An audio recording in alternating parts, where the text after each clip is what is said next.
fantastic. This is GT racing right now. He's got traction, he's got rid of the outside of both of them! Maloney! Oh, he's taken Anderson! Anderson's up top! Oh my god! Oh. Big crash! Oh my goodness, half the field's gonna get rolled! Second very close. These guys are want to make their way through the field very quickly. Oh, here we go! Oh no! That's massive! This is it! This is over! I can't believe this! Oh my god! God, what?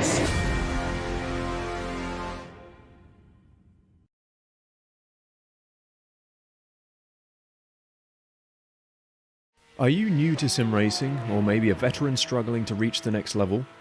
Have you ever wondered how the aliens reach impressive lap times that seem impossible to achieve? If so, you're not alone. Most drivers reach a certain level and get stuck. But getting faster on track is easier than you think. V8S coaches are some of the best sim racers in the world and offer one-on-one driver skills training at affordable rates to help new drivers learn the basics and help experienced drivers break through to the next level. Are you ready to get faster and get off the iRacing roller coaster? If so, V8S one-on-one personal training is for you. If you've invested in your equipment, it might be time to invest in yourself.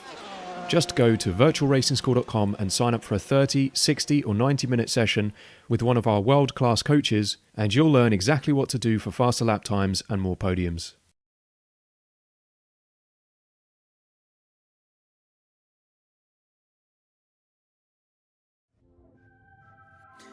Welcome back to SimSpeed TV. Well, we just wrapped up coverage of the V8's 250-kilometre race as part of our continued coverage of Logitech G V8SCOPS supports. But now it comes down to see who can do the fastest lap around the mountain to get away, or get our grid for tomorrow's Virtual Racing School V8SCOPS Bathurst 1000 set and ready. And to do that, we've got ourselves quite a bit of time in qualifying. Three qualifying groups to determine our top, set the places from 16th on to 50th. But then, we're going to have ourselves a shootout later on tonight to set the final 15 places on the grid. That will be coming up later this evening, but got to get through those three qualifying groups first to determine the rest of the field and who gets through. My name is Daniel Yeaman, Jay Kennedy alongside me on production and commentary for this one this evening. And unfortunately, missing Reese Gardner this afternoon. Hope we'll have Reese back tomorrow morning as planned, and hope he'll be able to join us for the race itself. And but it's been some good racing in the V8s this afternoon, Jay. Just now it's time for everyone to get out there and show us their stuff here in the main event, or at least qualifying for the main event at least. This is my most enjoyable segment of the entire weekend of V8SCOPS. I love this qualifying session. We usually, in the past, have had a 1 hour qualifying session open to everyone out there on track at the same time. This year, due to the little bit slower outlaps that drivers are doing, we noticed that last year was quite bad with traffic and drivers on outlaps. We've broken everyone up into groups, and everyone will get 25 minutes with a lot less cars out on track to put in their lap time. So I think the overall response from the community has been very, very positive around that. So looking forward to seeing how that plays out for this one. Very different dynamic to what we've seen in previous years with the full 1 hour session. The track temp is going to be quite warm, but it will cool throughout the session. So the guys later on that are out there last, they will have the advantage in regards to track temperature. But just because you've got a cooler track doesn't necessarily mean that you're going to have the most optimal conditions. That is very true indeed. The Dynamic Sky currently ticking back past, actually already on its way to virtual 4 p.m. In game time. So that's a little later than I was expecting based on information supplied earlier on. But indeed, that will make the effects of going out in the later parts of the session a little bit more important here, as the drivers are currently in the final couple minutes of some practice and just feeling out the track in its current conditions before we get qualifying underway for tomorrow's race.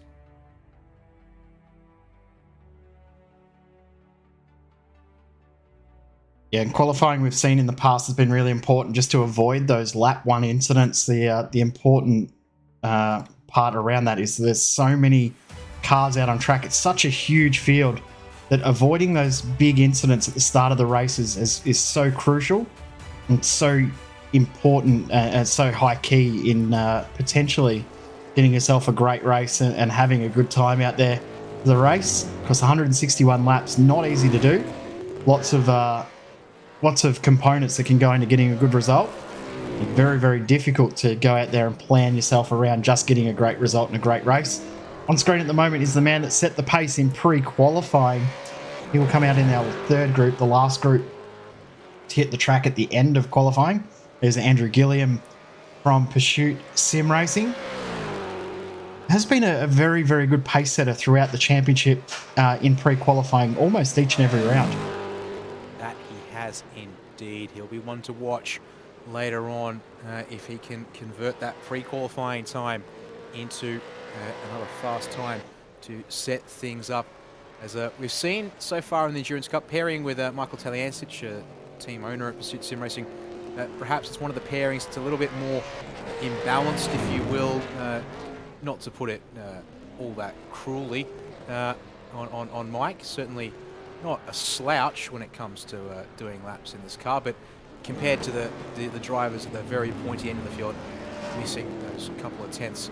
And so it does make for an interesting pairing there in the 201 entry for Pursuit Sim Racing, but will certainly be one to watch out for over the course of the race with the driver requirements and such.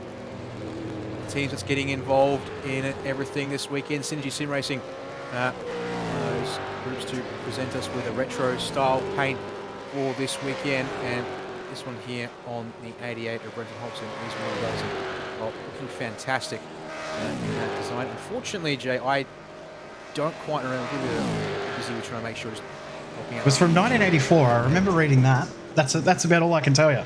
Okay, right. So we'll make sure we go do our homework on that one there, I think, before tomorrow, because, yeah, that one would be nice to actually make sure I'm across the facts on that one before we get into the race proper tomorrow. Just saw there Blake Warboys in the Wodonga Karts and Parts 63 entry. Slight update to that car for this weekend. And one of the other teams getting involved with some updates. 9.5 SimSport crew going red, white and blue this weekend. Running the Jason Richards tribute. And indeed, yes, Ray Jones Racing, Jason Richards. Inspired design there, so a nice touch to those cars for the weekend, departing from their standard colour palette for us here this week.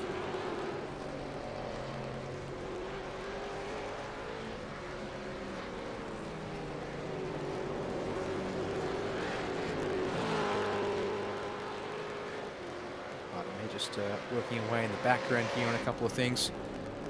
So Jay has indeed stepped away from the microphone for a couple of minutes. So we'll sit tight here for the final minute of practice before qualifying gets underway. And then we'll walk through that opening 25 minutes with our first 20 cars that will hit the track to set their qualifying times here in the session.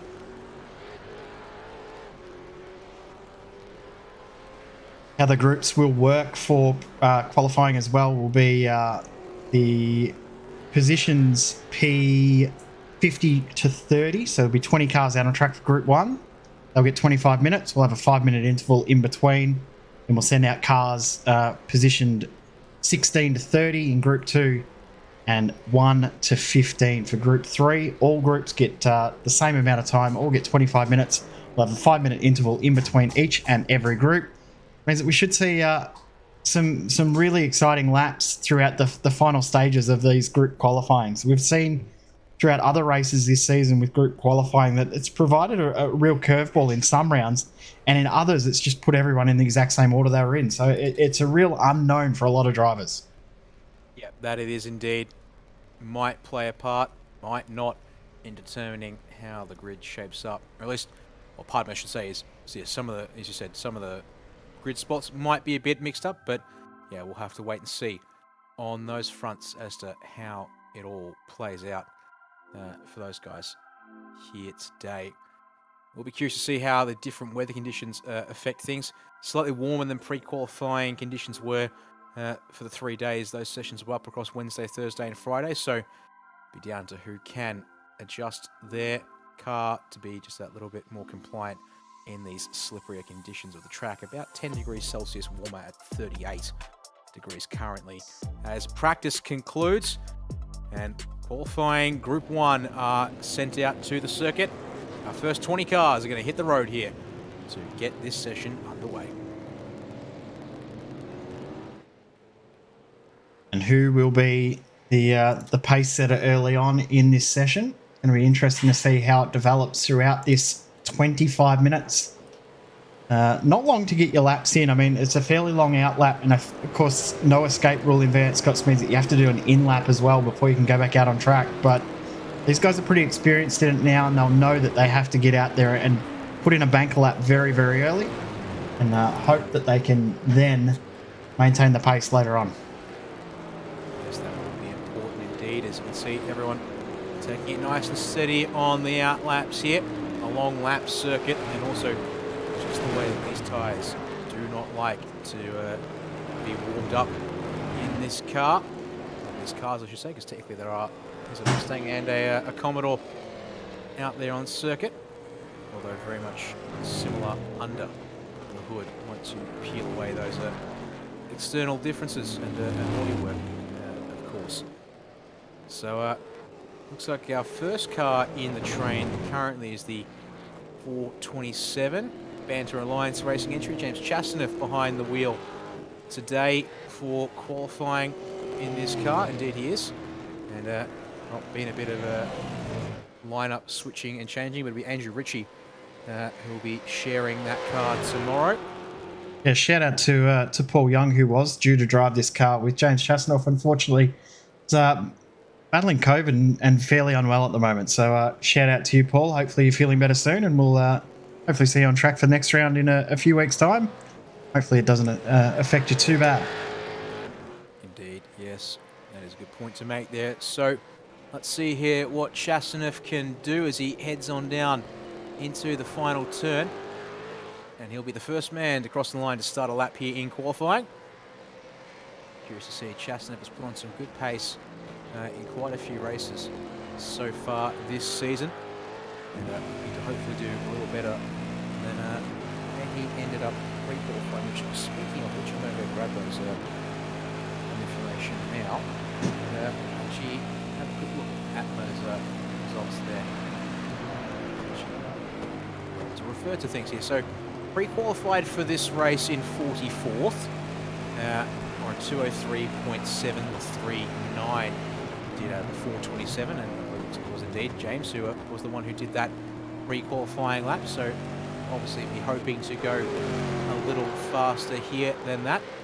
Let's see how times look as they make their way over the hill. Yeah, looking nice and controlled here. Past the Great and Reed Park so far, keeping a bit of gap to the wall, and on the brakes actually on the entrance to McPhillamy here, Jay. So definitely look conservative. It's still up on the curb through the middle of McPhillamy for good measure. Down the hill through the S's here, keeping the flow pretty nice there in the 427, but looking a little bit more squirrely there on the exit of the dipper. Just holds it together as we come down to the elbow. I think this is just a bit of a banker lap. Just try to make sure he actually registers a lap time, get himself on the grid. Of course, all of the guys that are in this session will make the field, but getting yourself a banker lap in that you could grow some confidence from.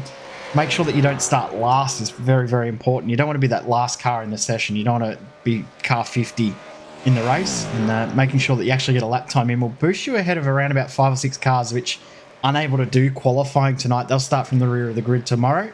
This lap from Chastaneff doesn't look too bad. His sector times aren't lighting the world on fire in comparison to other cars, but they're very, very competitive. So we should see a decent lap time here. Now in the final turn comes Chastaneff, and across the line he comes. It's going to be a 205.058. It's our first time in the session. Indeed, so a little bit off the pre-qualifying times as 205.7 from the Fishy Motorsports car, 205.1 from Cameron Veacock, 204.9 from Damien Cairns, Coach Schultz in the 205s, 204.4 for Riley Bilson, 204.0 for Kurt Stenberg.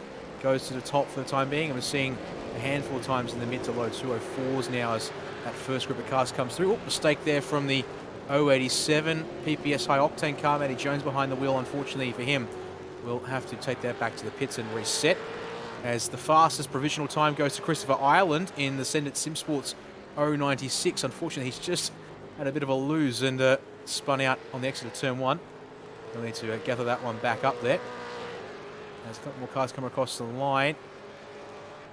Brett Delaney in the Fishy Motorsports 080 has just gone to provisional P7.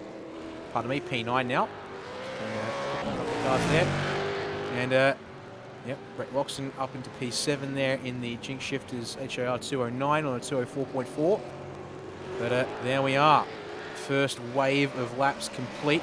15 times, 16 times out of the 20 cars. Get a lap on the board there. Their first runs in the session, Jay. It looks like there's only one, maybe two cars that didn't get a time in on that first run. It's the car that we did see have a little whoopsie daisy, which was that of... Yeah, I've had a mental blank. Matty Jones. Rick Kuznetsov also didn't get a lap time, as well as Luke Mitchinson, who has not got a lap time in as of yet as well. So they're the guys that did not get a run in on that first flying attempt. This lap from David Kirby's looked pretty decent considering the second flying lap. So he might get a second run in here. No, he's going to bring it into the pits. He's fooled me. But the sector times were looking pretty decent on that lap. Yeah, they were. Several personal bests for 307 there. But indeed, as you said, opting not to commit to that one there. So we'll see him back out on track in a couple minutes' time as one of the drivers to, let's see, who can we pick up who might be on a lap? The answer, unfortunately, is not many people, because as you can see, the majority of the group sticking together here, pile on into the pit lane, jump on the pit limiters, reset their cars, and we'll go again. In a couple moments' time, look like everyone else out on track is setting up or taking it a little bit easy here to come sometime in the soon here. Indeed, more drivers into the lane at this point. I believe we are seeing just there the tail of the pack here. Yep, coming on in and wrapping things up for this one. The exception will be Rick Kuznetsov, though, in that 017 for Premier Racing Team. Another one of our teams that's embracing the retro spirit of the round here, with a nice throwback to old Dick Johnson style paints there. Bright red for this machine today and this weekend. If I remember, I'm thinking of like a true blue era. And this contrast there. But let's see here what Kuznetsov can do. Has had good qualifying pace. Otherwise, so far, and looking to improve. Well, actually doesn't have a time yet on the board. Does this 017, so trying to get one of the boys very close though to the wall there on the exit of Griffin's Bend. That was pushing the limit there to really open up the throttle on the exit of the corner. But as long as he didn't actually get the wall there, all's good and well for Kuznetsov here as he then begins to climb through Stallman Park. Certainly pushing the limits in a few places around here and getting close to those limits and the walls. Certainly define high limit, but looking a little bit more calm and relaxed there through Sulman and McPhillamy. Just a bit of grass. As I was saying, it looked a little bit more under control, and then throwing it down the S's here. Nibber certainly pushing limits. Here, got a couple of personal bests and then a purple sector across the top of the mountain. It's getting close enough to supposedly hit the wall if the sound effects are to be believed here. So we'll have to hope that he's not pushed it too far on this lap. And crucially, he's got a lot of traffic up ahead who are setting up for a lap here. He's going to have to be on the headlight flashes if he's not careful here, because here he comes piling on into the chase, and look at them here waiting. Oh, no. Step aside, folks, and oh, it's going to force him to abort the lap abandoned the Taipan Esports car on the apex of the chase. He'll keep going because he doesn't have a lap yet. You think, no, he will abort completely from that run. Kuznetsov not happy with that there, unfortunately for him. He's got every right to be a bit disappointed with how that's played out, but it is the risk you take when you find yourself off sequence with everyone else in a session. So sort of damned if you do, damned if you don't situation. Unfortunate that that's happened, but yeah, you'll have to go and have another crack. Luke Mitchinson, who we did see, or did say that didn't get a lap in earlier, he has rejoined in with the group. So while he's out of sequence, he's in with the group of drivers that have already set lap times and are going for another run. You saw how closely packed in a lot of those drivers were in amongst this group as well. So we'll see how this does play out over the next little bit. They've only got 15 minutes left in the session as well, so the time is ticking down pretty quick. Oh, more to the fact it's actually only 10 minutes remaining in this group here. No. It goes to an hour. Yeah, I had a complete brain fart apparently thinking about like a 20-minute group or a 25-minute group. So you can ignore my protestations there. No, indeed, we're approaching the halfway mark for this first group here as we're checking out Kurt Stenberg in the number 47 Trans-Tasman car. Apparently up in behind the 632 DPR entry, which had Riley Bilson aboard it earlier and still does have Bilson aboard. And this is probably not where they want to be. Currently running 2nd, 6th and 5th respectively, these three cars here, because Bilson in the DPR car. Then we've got Christian Smart aboard the Energy 027 ahead of this Mustang here. So all lined up in a train and all looking to keep their foot down here. Let's see, we've got 2 purples from Stenberg. Had 1 purple from Bilson across the top through, well, she pardon me, down the S's through the dipper there. Another purple there from Stenberg on this lap here. Double draft for the 47. Is he too close? Can he, if he can pull this one up, and if he's not being held up too much, indeed, that will be what he needs to potentially go to a mid 203 here and sneak on through. But indeed, is he too close to Smart and Bilson, who both keep decent pace across the line? Across they'll go. Yep. Smart doesn't improve. Bilson, I believe, did improve, yes. And biggest improver of all, Kurt Stenberg puts the 47 up to the top for the time being. So a 203.743 there. 04 Race on Oz, analytical Race on Oz car, still unable to get a lap time in. So they're still yet to register a lap time. In the background there you can see Jamie Stovold as well, who's brought it back into the pits as well on that lap. So still drivers having a little bit of trouble. See what Rob Carmichael can do on his second flying lap. He does improve and gains a couple of spots up into 4th position. That he does indeed. So a couple of drivers here making good runs at this stage of the session. See here, 16 cars within 1.37 and 1.3 seconds, pardon me. All right, second take for Kuznetsov in the 017. One of the 4 cars in this group yet to set a qualifying time. Let's see what he can do here as he makes his way up the hill into Griffin's Bend. He's got a bit of traffic up ahead, but most of that traffic is thankfully down at Forest Elbow, so that shouldn't be too much of a concern for him at this stage here. Looking good into the cutting, keeping a nice entry line there, but getting up to the wall on the apex, and then looking pretty tidy on the exit here as we approach Sulman Park. Again, close, but not too close to the walls as we jump on board with the 017 here.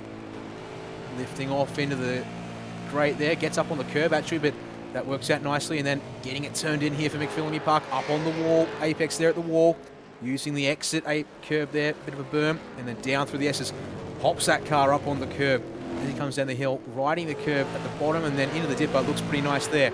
But here we go, first bit of traffic, the 155 pursuit sim racing entry of Carmichael was, oh, he's in narrow to the elbow here. This might just hurt the run, we'll see. Looks quick, we'll see if that still pays off though.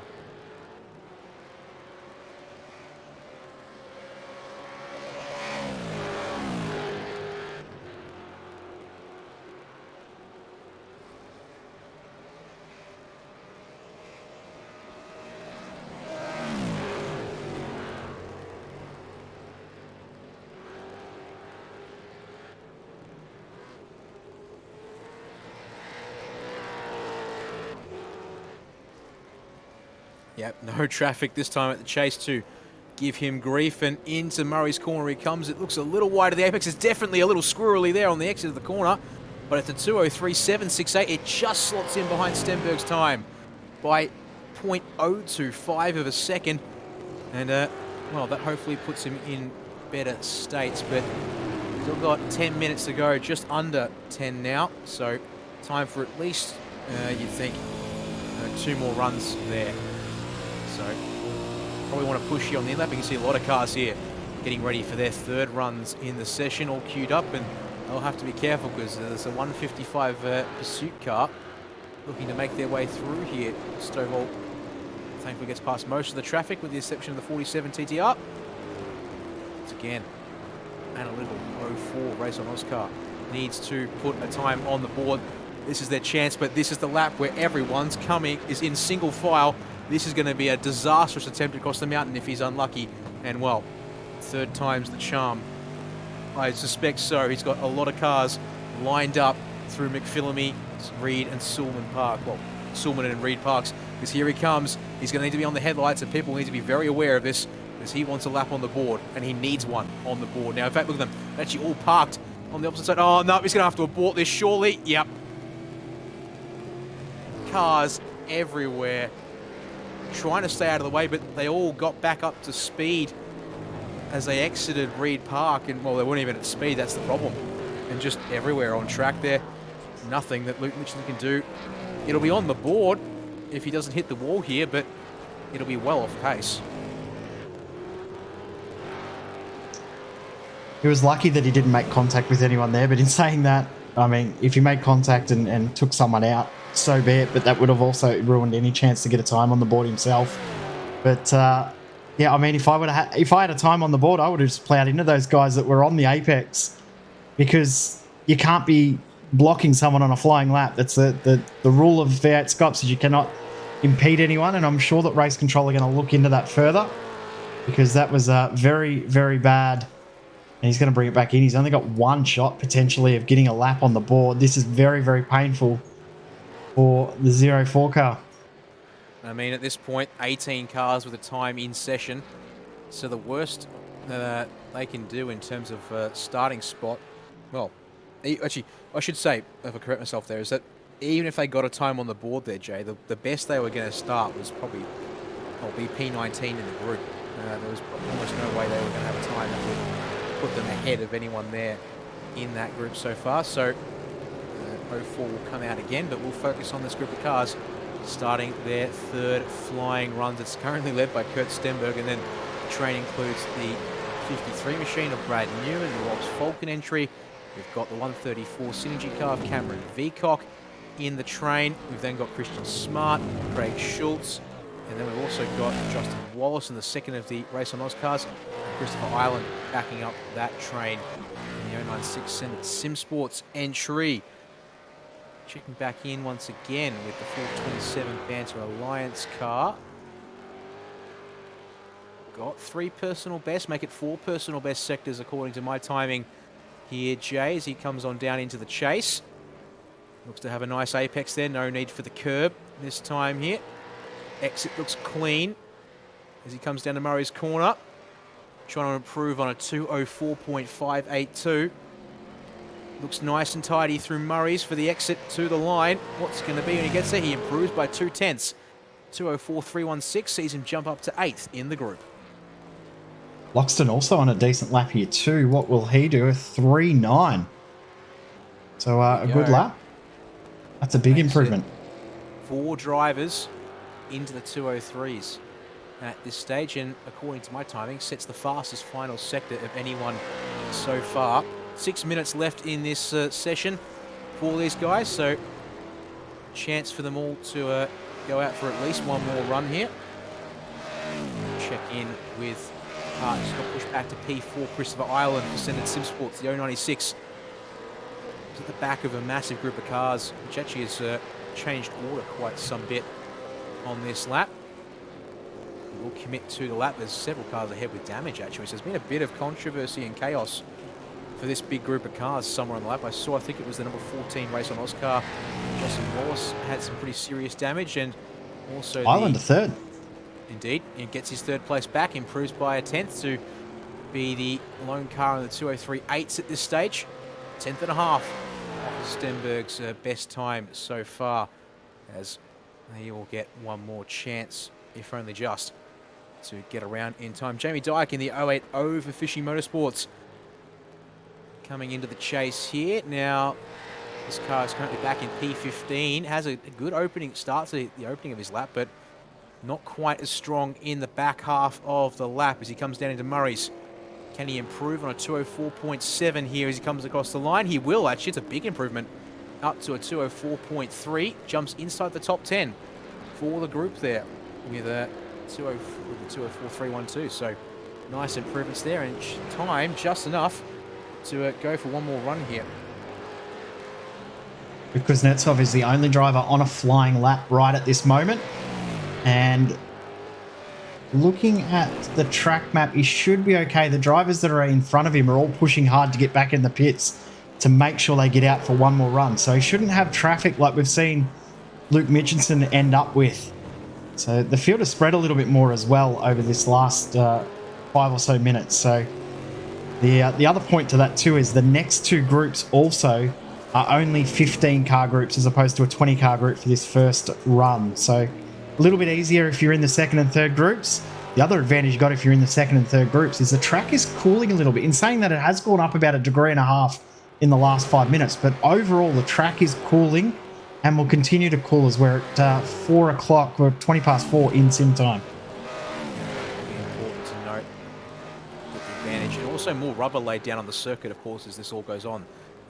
Session started out with 25% rubber on the track and an hour of practice has gone by, so hopefully see that rubber usage up a little bit higher to get a bit more grip out of the circuit. Kuznetsov into the final turn, set a personal best down the S's, personal best in the final sector, does go up to the top, 203.6, puts a 10th on the 47 TTR machine. Good lap, very, very nice lap, and a very good job. And he won't have any more time to go back into the pits and have another run. He may have time to be able to push on for another lap, but it's unlikely the tyres will have any life left in them. Matty Jones is the only driver at the moment that is on a flying lap. Everyone else is coming to the pits to get some fresh tyres or is pushing on for a third lap. So we'll see if anyone improves that is doing that. Difficult to do. And in good news as well, Luke Mitchinson has got a lap in, slotted into P9, half a second off that time set by Kuznetsov. It's certainly long overdue, it seems, for the 04 machine, but, well, got off sequence with the rest of the group, and unfortunately just a victim of the chaos that unfolded here with everyone trying to clump together for the slipstream up and down the mountain here. Unfortunately for Jones, not seeing any personal bests on this lap, Jay, but still, car's sitting in provisional P7, and compared to where that car qualified, no, there you go, Matty Jones pulls it back into the lane. So this car pre-qualified in 43rd place, and as things stand, the worst it'll start is 37th on the grid, so that's a nice little improvement there for the 087. There's a couple of drivers in the next group as well that aren't able to qualify, so they'll probably start at worst 35th. So that's a real good improvement. I mean, there's still drivers out there that potentially could steal a little bit in regards to positions, but it's looking pretty positive at the moment. The Synergy, one of the Pursuit Sim Racing cars there. Rob Carmack on the 124 parking out right before Skyline to make sure cars can get on through on flying laps. One of those is Craig Schultz here, gets on the headlights to get that DPR car out of the way into the Forest Elbow, and allows for Schultz to get a nice entry. A little narrow though on exit there as he heads on down Conrod Straight, and traffic ahead. 3 cars there, the 027 Synergy Sim Racing, 134 Synergy Sim Racing, and the 13 Race on Oz, I believe, all trying to set up for a lap at this point. Schultz 290 kilometers an hour into the chase and on the brakes. Get it pulled up, no curb usage there on the apex. It's a nice clean run by the looks of things there, as indeed cars all setting up for their final runs in the session with 25 seconds on the clock for Group 1. This is the final chance for Schultz to bring it across the line. Bit of a slide on exit there. Is it enough to improve? Sure is. 204.7. It will send him up the order, but only 2 spots, unfortunately, to 17th from 19th there for the 95 Sim Sports 43 machine. 5 seconds, 4, 3, 2, 1. Last car across the line is going to be the 124 Pursuit Sim Racing entry. But let's now focus on this, guys, as they come across the line in order here. First up, going to be the 427. James Chasneff got a couple of personal best sectors to his name in the first half of the climb up the mountain, Jay. This could be an improvement for this car. Yes, looking very good on the sector times at the moment. We'll see if it is an improvement, but Chasneff must be feeling pretty confident looking at those micro sectors as he's out there on track. Continuing on with the lap to finish it off. So it's usually a sign that a driver's pretty confident. See what he can do. Current best. First car across the line then. That's going to be at 204.236. Unfortunately for Chasneff, that's 1 place gained. So we'll finish 10th at least in the group there. Unfortunately for him, that meant that he doesn't go all that far. David Kirby is next on the road, but he will pull into the pit lane, as will Kurt Stenberg in the 47 TTR machine. Brett Locks in the Jinx Shifters 209, so a lot of cars not able to get a lap started here. Jamie Stovall gets it all kinds of sideways out of the chase. That will abort that run. And then next is Cameron Veacock, but he's got some serious damage on the right side of the 134 as he comes down into the chase. So that car has found the fence on both sides of the car, actually. As he comes down into the chase, I see the left side for the first time on this lap. So that car's been in the wars this lap. Justin Wallace, no personal best and definitely going conservative on exit. Christopher Ireland doesn't improve and pulls into the pits. Christian Smart, no. Riley Bilson, no. Oh, Carmichael spins it under the Armour All Bridge. He's now just off the road as everyone else continues to come on into the pit lane, it seems. Yep, pits for Newman, Schultz, and Dyke. So no one apart from Chasneff opting to stay out and finish a lap there at the end of that session. So Group 1 is now complete. We can walk you through the times as they stand so far. And here they are. So once again, the Premier Racing Team 017, Rick Kuznetsov, takes that car to P1 for the time being. So at the very least, that's P31 on the grid for tomorrow's race. With the Trans-Tasman 47, only a 10th back there. Doing a nice job there was Kurt Stenberg. Christopher Ireland takes the Send It Simsports 096 to P3 in Group 1. Brett Loxton in the Jinx Shifters HAR 209 sits in P4, just ahead of Brad Newman in the Lobs Falcon Esports 53 for P5. Simrix DPR 632, Riley Bilson takes that car to P6 for the time being. Danny Jones, the PPS High Octane Racing 087, is in P7, and then it's 124 Pursuit Sim Racing with Rob Carmichael aboard during qualifying in P8. P9 for the 04 Analytical Race on Oscar. After those dramas getting a lap down early on, Jake gets to P9 and stays P9. And it'll be James Chasneff who took the Banter Alliance Racing 427 to P10 in this first group here. Rest of the field that has done laps so far: Fishy Motorsport 080, Jamie Dyke in P number 11. We've got the Analytical Race on Oz 13 in 12th position. Synergy Sim Racing 027, Christian Smart and Jamie McKnight, 13th position. Then Pursuit Sim Racing 151. After Dark Sim Racing 44 car will be 15th after that first run. We've got Synergy Sim Racing 134 in P number 16, just under a second away from the first place time. Then we've got 95 number 43, Fishy Motorsports 307 and Taipan Esports Endurance, rounding out a 19 of 20 cars that took to the grid there. I'm not sure which car is missing. I can't quite work it out off the top of my head, but obviously we are missing one. But from the rest of the field, the next group, I should say, is not far off getting underway. Only 45 seconds before they hit the track. Yep, not long now until we see the second group out there at the moment. And indeed, 15 cars will be sent out next. Drivers who pre-qualified 16th through 30th. So hopefully a little bit less congestion, as we were saying there, in terms of what we saw in Group 1 there. A couple of moments for a couple of cars there who ended up out of sequence, but that also is just the nature of the way. Drivers here will be looking to try and get as much slipstream advantage as they can get. 5 seconds on the clock here for Group 2 before they get underway. And we'll see them out on track for 25 minutes as well. There we go. Green flag is given by race control, and out comes the second group. Lots of big names in this group as well as drivers that we probably would have expected in that top echelon, a top group that are in this group. So it's going to be interesting to see who can progress forward. If anyone in this group can make it into the shootout, knowing that there's still quite a few drivers left to come, 15 cars left to come. So will anyone in this group actually advance into the shootout? It's going to be very, very interesting.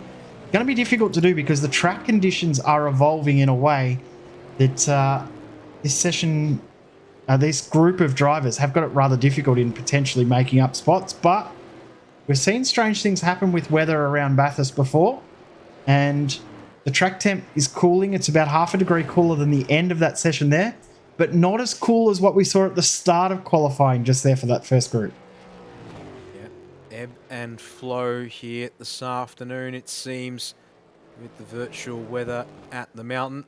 And, well, it says partly cloudy according to my in-game weather info currently, but certainly looks like it's pretty sunny all the same out there as these drivers make their way down the mountain. Most of them all grouped up pretty tightly together. One of the few exceptions here is Adam Blocker in the 074 machine for Americans Down Under. You see here he's broken away from everyone else. Putting the foot down pretty quickly there on Conrod Straight, so looks like he won't be all that conservative, it seems. Brings him down into the chase. That is certainly a bit conservative, but now I guess isn't worried about having someone try and cheat the slipstream off them here. Just interesting to see there the logo on the side of the door there for Blocker.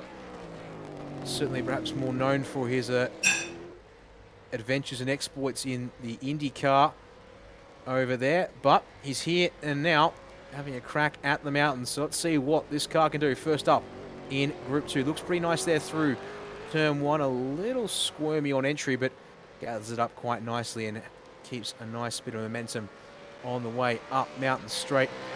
Comes over to the left side of the road before the crest, setting up for Griffin's Bend quite nicely.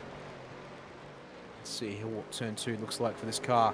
Gets it into the camber and the crown quite nicely, and then rides up on the exit curb, using the limits pretty well there without being too aggressive. 22.5 for the first sector from the 074. Isn't the best though in the session or the group, I can tell you that much. So will be a decent time, but I'll set the charts alight at this stage as he brings it up 24.5 at the second marker there just before the start of Sulman Park. Comes up and over the mountain through the Great and Reed Park, looking good, giving a bit of space to the walls, turning in nice and early, and still a little bit left to spare there at McPhillamy. So at the very least, it's a solid banker if he keeps this one as it goes. Currently down to the end of the lap. Yeah, banker I think is the important thing at the moment. Just get yourself a lap on the board, and then from there you can evolve your lap, change it and adjust your lines. Oh, and that's not going to help.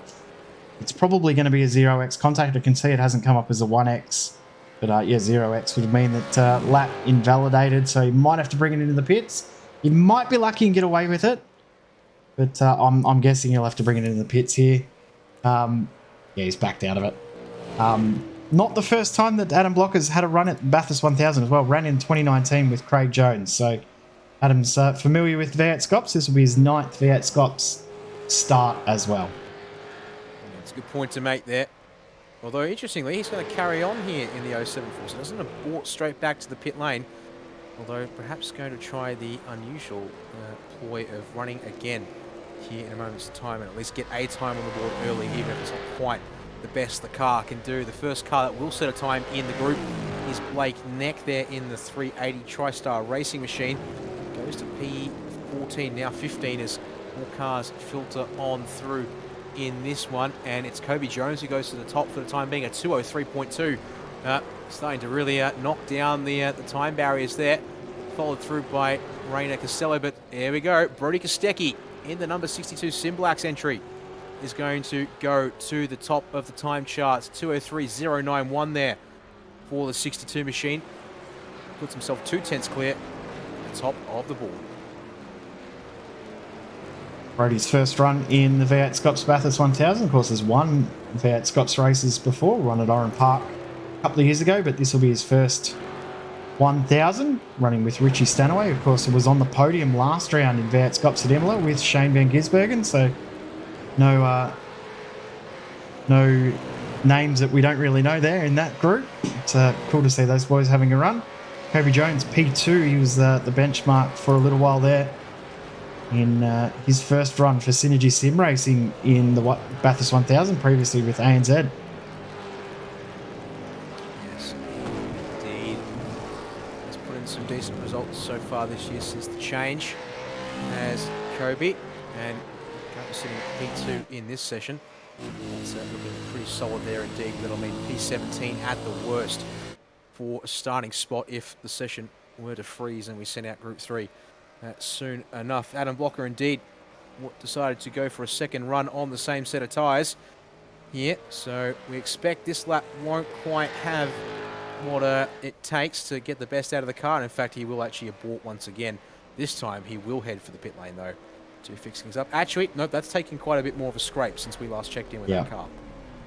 Wondering too if the other reason he didn't come into the pits is to stay on sequence. He saw how difficult it was for some of those guys that were out of sequence to maintain their pace. So that could be what he's done. He's decided to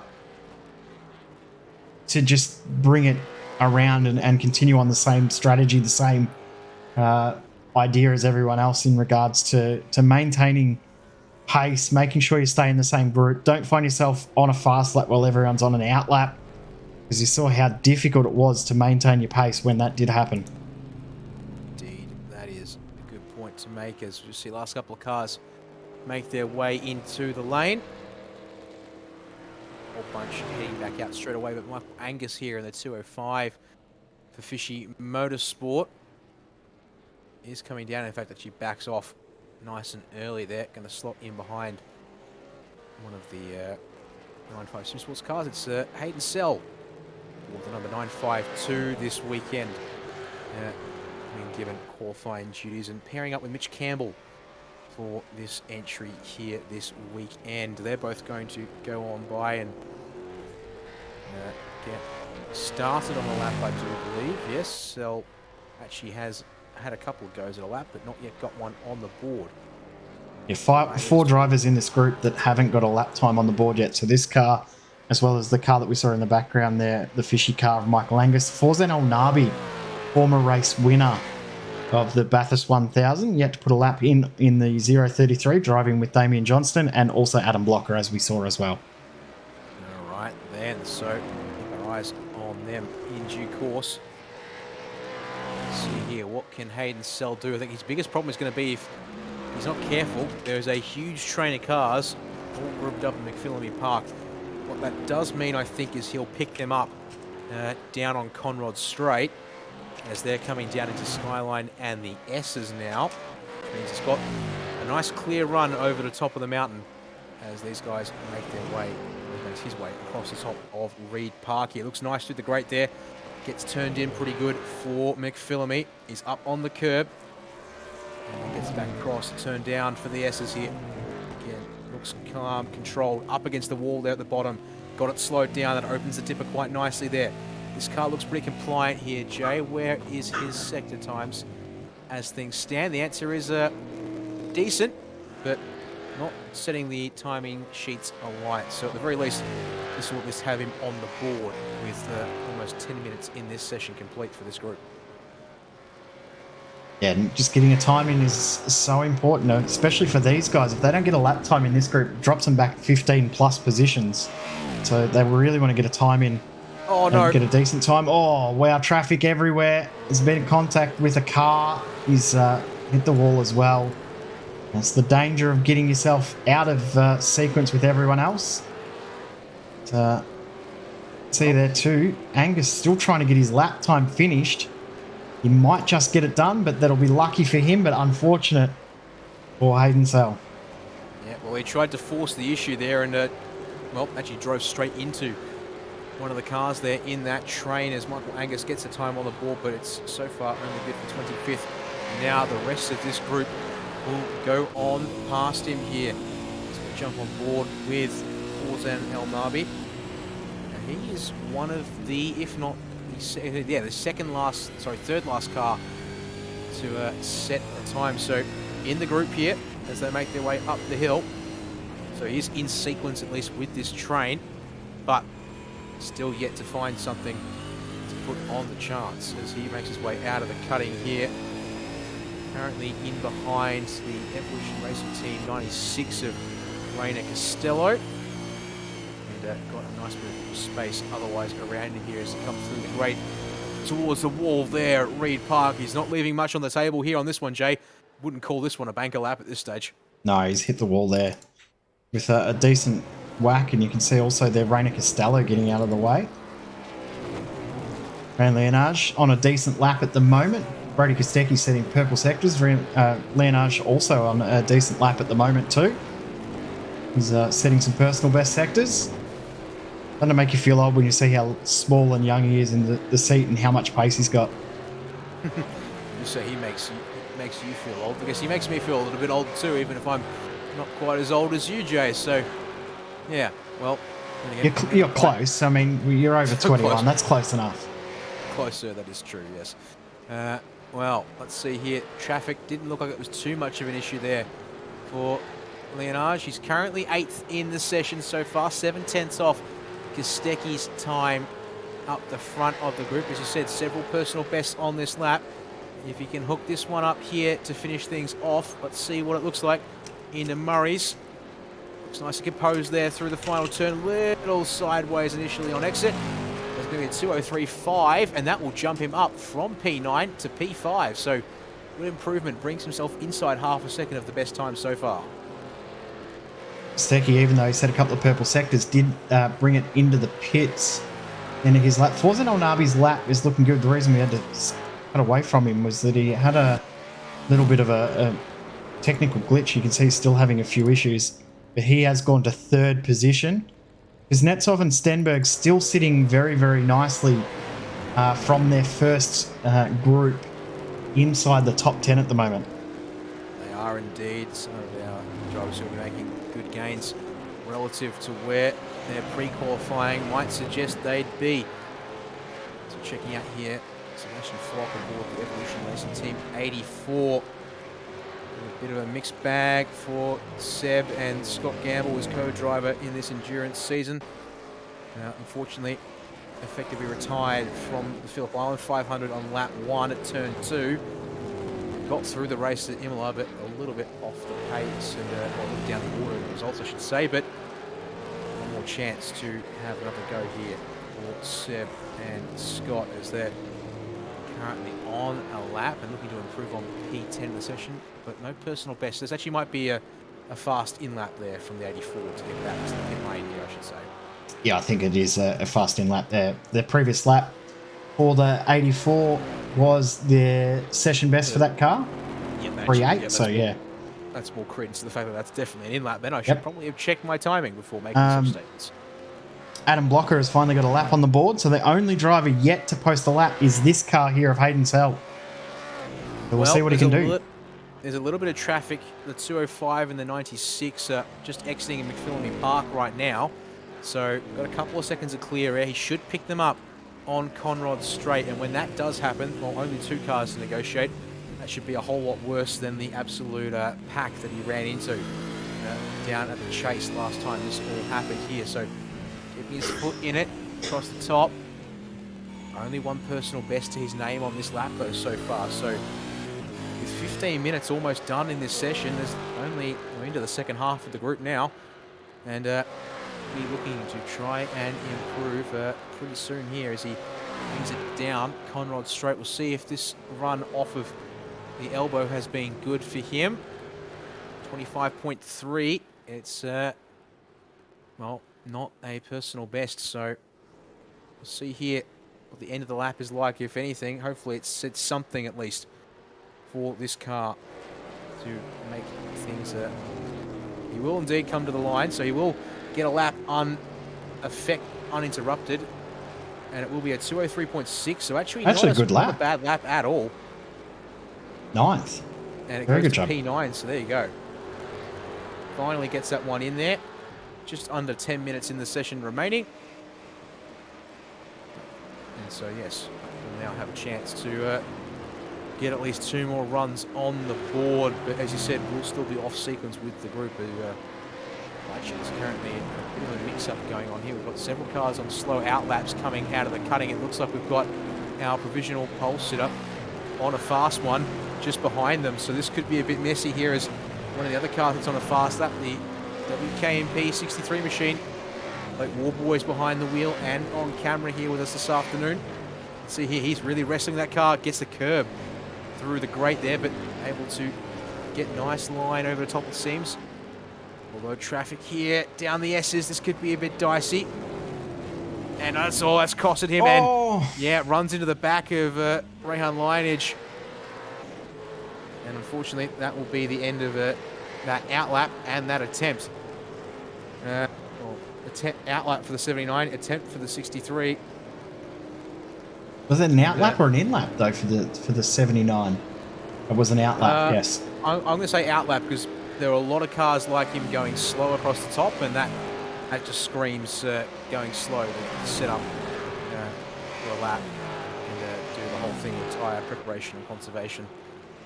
Here, as we see, yeah, it's getting a bit messy down on Conrad Straight here as Evolution Racing Team, Gio, Costello and Flock trying to set themselves up as well as complete a lap here. You've got Warbush trying to lift back to the pits. El Nabi's trying to set up for one. Unfortunately, Michael Angus is taken to the grass at the chase. So Rainer Costello's on one at the moment here, trying to improve on a 203.5 in the ERC. Stecky improved.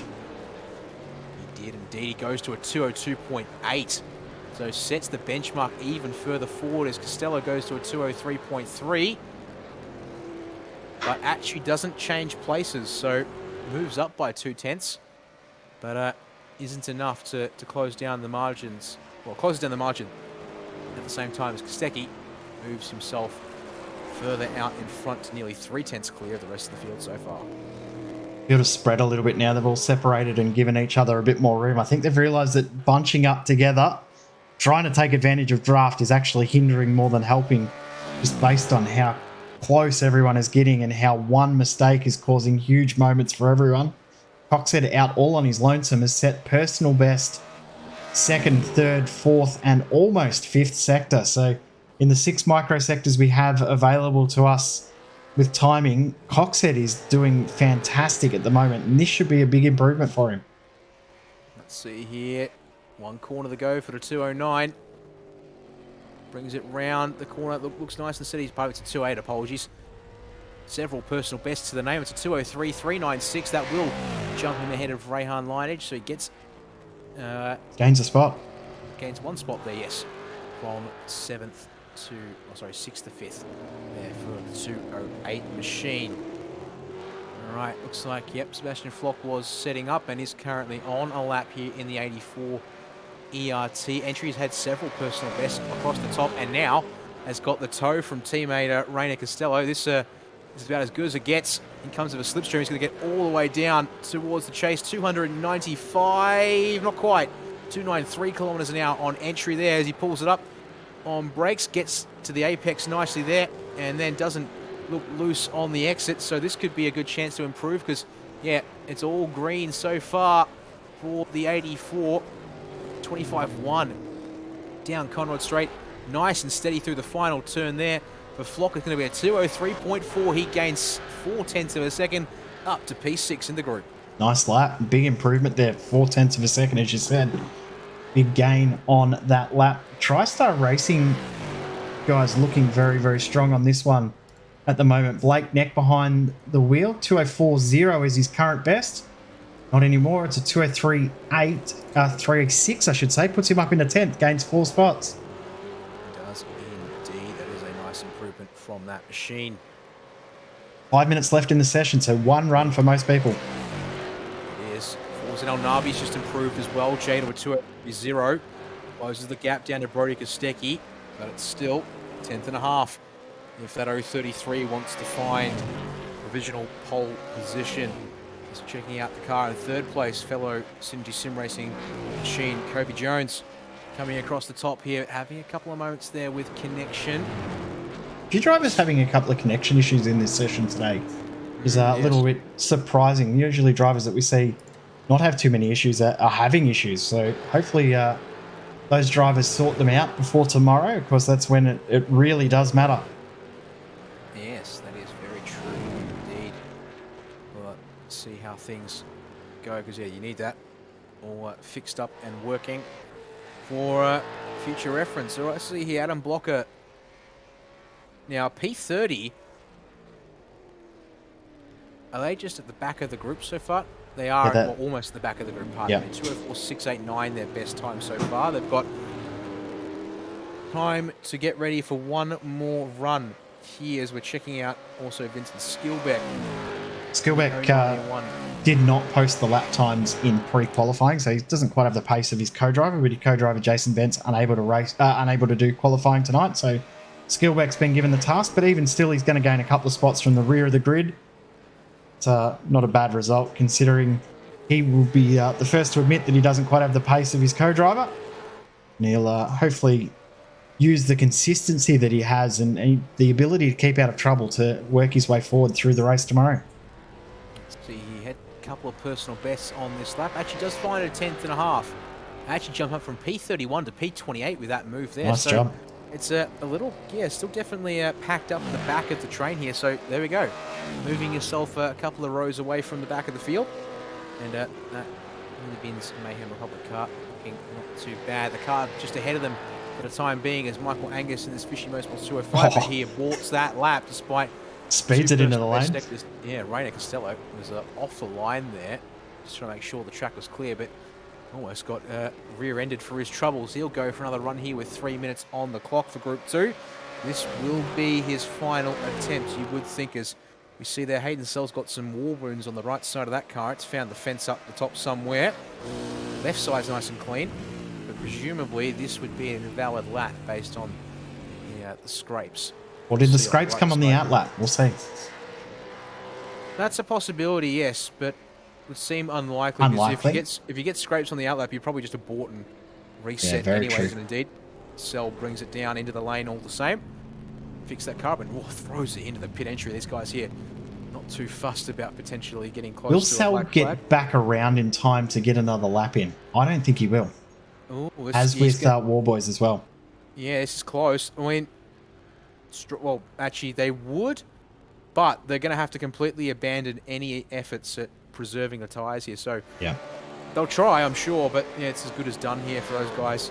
And they won't be able to get out in time. One car that looks to be on a lap so far, Ben Christensen in the ANZ Motorsports entry, the number 9 machine here. Although only one personal best to his name.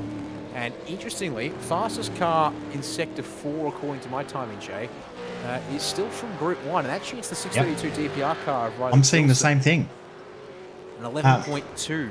Also seeing the fastest car down Conrad Straight was Kurt Stenberg tied with Robbie Gibbs. So both relatively quick down Conrad. So using the draft and the double draft that they had to their advantage. Good to see that Ben Christensen got back out there. We've seen photos over the last 2 weeks as part of the admin group. He does race control with the V8SCOPS support series. And Ben has been replacing batteries. It was a battery in his wheel that died, which caused him to have that mechanical failure at Imola. So as they say in real world racing, the 10-cent part is what cost you the race. It was a battery that cost him $3 down at the jewelers to replace, that got him back out on track after having that fail during the Imola race. Yep.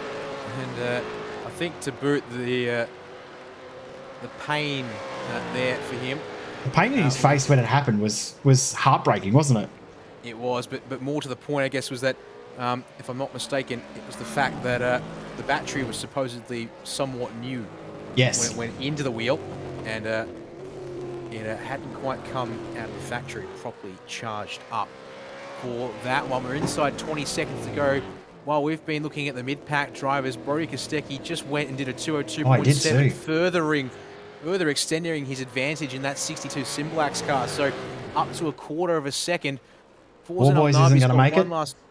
One last chance indeed. Blake Warboys is going to get about 10 seconds short of the line as checkered flag will fly for Group 2 now as he comes down into Murray's corner. Unfortunately, indeed, we'll get only one valid lap in the session as he comes across the line to wrap things up there for him. So, who will be next across the line? It's going to be the 074 of Adam Blocker in that Americans Down Under entry. He has a couple of personal bests. This might be an improvement here for the 074 as he comes to the line now. 204.46, that is 2/10. So up to P26 for that machine there. So good improvements for him. The 208 Jinx Shifter's car has returned to the pit lane. So indeed, Kobe Jones, the 25 machine, currently P3 so far, has a couple of PBs across the top of the mountain, Jay, but this is going to have to be something special if he can pull this one off. He will commit to the end of the lap, but I'm not quite sure this is going to be enough as he brings it down to Murray's nice and tidy here. Exit also tidy as well to the line, 203.055. That is an improvement, but it's not enough to dislodge El Nabi. He will stay P3 for the time being as multiple drivers into the pits there by the looks of things in this session. Indeed, Christensen, Kostecki, and the ERT cars. Johnson went across the, El Nabi, sorry, across the line. Slight improvement into the 202s there for him. Gibbs gained a spot up to 7th. 203.477 for the DBM Beyond Blue entry there. Rehan Lineage now in behind, but only one personal best sector to his name on this lap, but an 18.0 was better than... Oh no, I just heard the wheels lock up on the rear. I think that's compromised the entry slightly, but not much. He will improve, and he actually gets up to P6 with that lap there. Gained 2 spots in the end. Great job from him. Make that somehow work, even with that lockup right at the end. What did it cost him in regards to time? Nothing. Absolutely nothing. Still matched his personal best final sector. So great job from Rian to finish that lap off. That is Group 2 done. We'll go through the results as they are right now. We will indeed. So Brody Kostecki takes that Simblacks number 62 Mustang to the top of the charts. First car into the 202s and is only joined in that bracket by Forzen El Nabi with the SSR 033 there in second place for the time being. Number 25 SSR WPC machine, Kobe Jones, takes that car to just outside the 202s with a 203.055 at the end of the session. He will be P3 for the time being, and then it's Rainer Costello who took the Evolution Racing Team 96 to P4, but have quite a margins back from Jones and the top 3 in general. Chris Coxhead takes the Jinx Shifters HJR 208 to P5, and then we saw Rehan Lineage with that last gasp attempt, gets up into P6 in the Phoenix Racing 79, and it's the ERT 84 Sebastian Flock taking that car to P7 with Robbie Gibbs moving the DBM Beyond Blue car to P8 at the end of the session. Rick Kuznetsov, fastest driver in Group 1, stays P9 in the Premier Racing Team 017, so maybe an outside chance of hanging on for the shootout, but that's would be quite the ask there on his time currently. And then Blake Neck in the 380 TriStar Racing entry rounds out the top 10 currently after the end of Group 2. Got 9.5's 9.52 entry, Hayden Sell in P11 with Kurt Stenberg from Group 1 staying in P12. They became P Sim Sports in P13. Send it Sim Sports with Christopher Island, who is in Group 1 as well in 14th position. A bit of a mixed up group here between Group 1 and Group 2 with Jinx Shifters HJR 209 in P15. The Lobs Falcon Esports 53 in 16th position.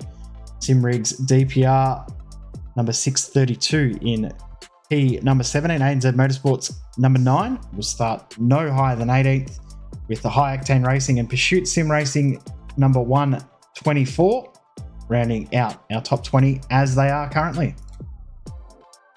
Moving on On to our next page. 21st place is currently held by the analytical Resonance 04. Luke Mitchelson there in Group 1. Sits in that place with James Chastanev also from Group 1. Then in P2, in fact, well, most of these cars are all from Group 1. There's a couple of sections, though. We'll point them out in a second. The Fishy Motorsport 080 sits 23rd at this time with the other analytical Resonance car, number 13, in 24th. Synergy Sim Racing 027 in 25th with the Americans down undercar, one of those cars from Group 2, as I was going to point out there, sitting back in 26th, unfortunately, for those guys there. The 155 Pursuit Sim Racing car in 27th with the 205 Fishy Motorsports car in 28th. Willie Bin's Mayhem Republic, again, Vincent Skilbeck a little bit off the pace compared to his teammate, but 29th for the time being isn't so bad, I guess. And then the After Dark Sim Racing car in P30. Final drivers are the Synergy Sim Racing 134 in 31st, the 95 Sim Sport 43 in 32nd, the Fishy Motorsport 307 in 33rd, and the Taipan Esports Endurance car in 34th out of 35 possible cars to set a time so far as intended. So here we go. The 15 fastest drivers in pre-qualifying take to the circuit. And, well, cooling down air and track temp once more. We're at 32 degrees Celsius now as we're approaching 5 o'clock virtual time here at Bathurst. All eyes on who can be the fastest car out there. Get themselves that most valuable final spot in the top 15 shootout to come later on this evening. Will it be Andrew Gilliam in that Pursuit Sim Racing car?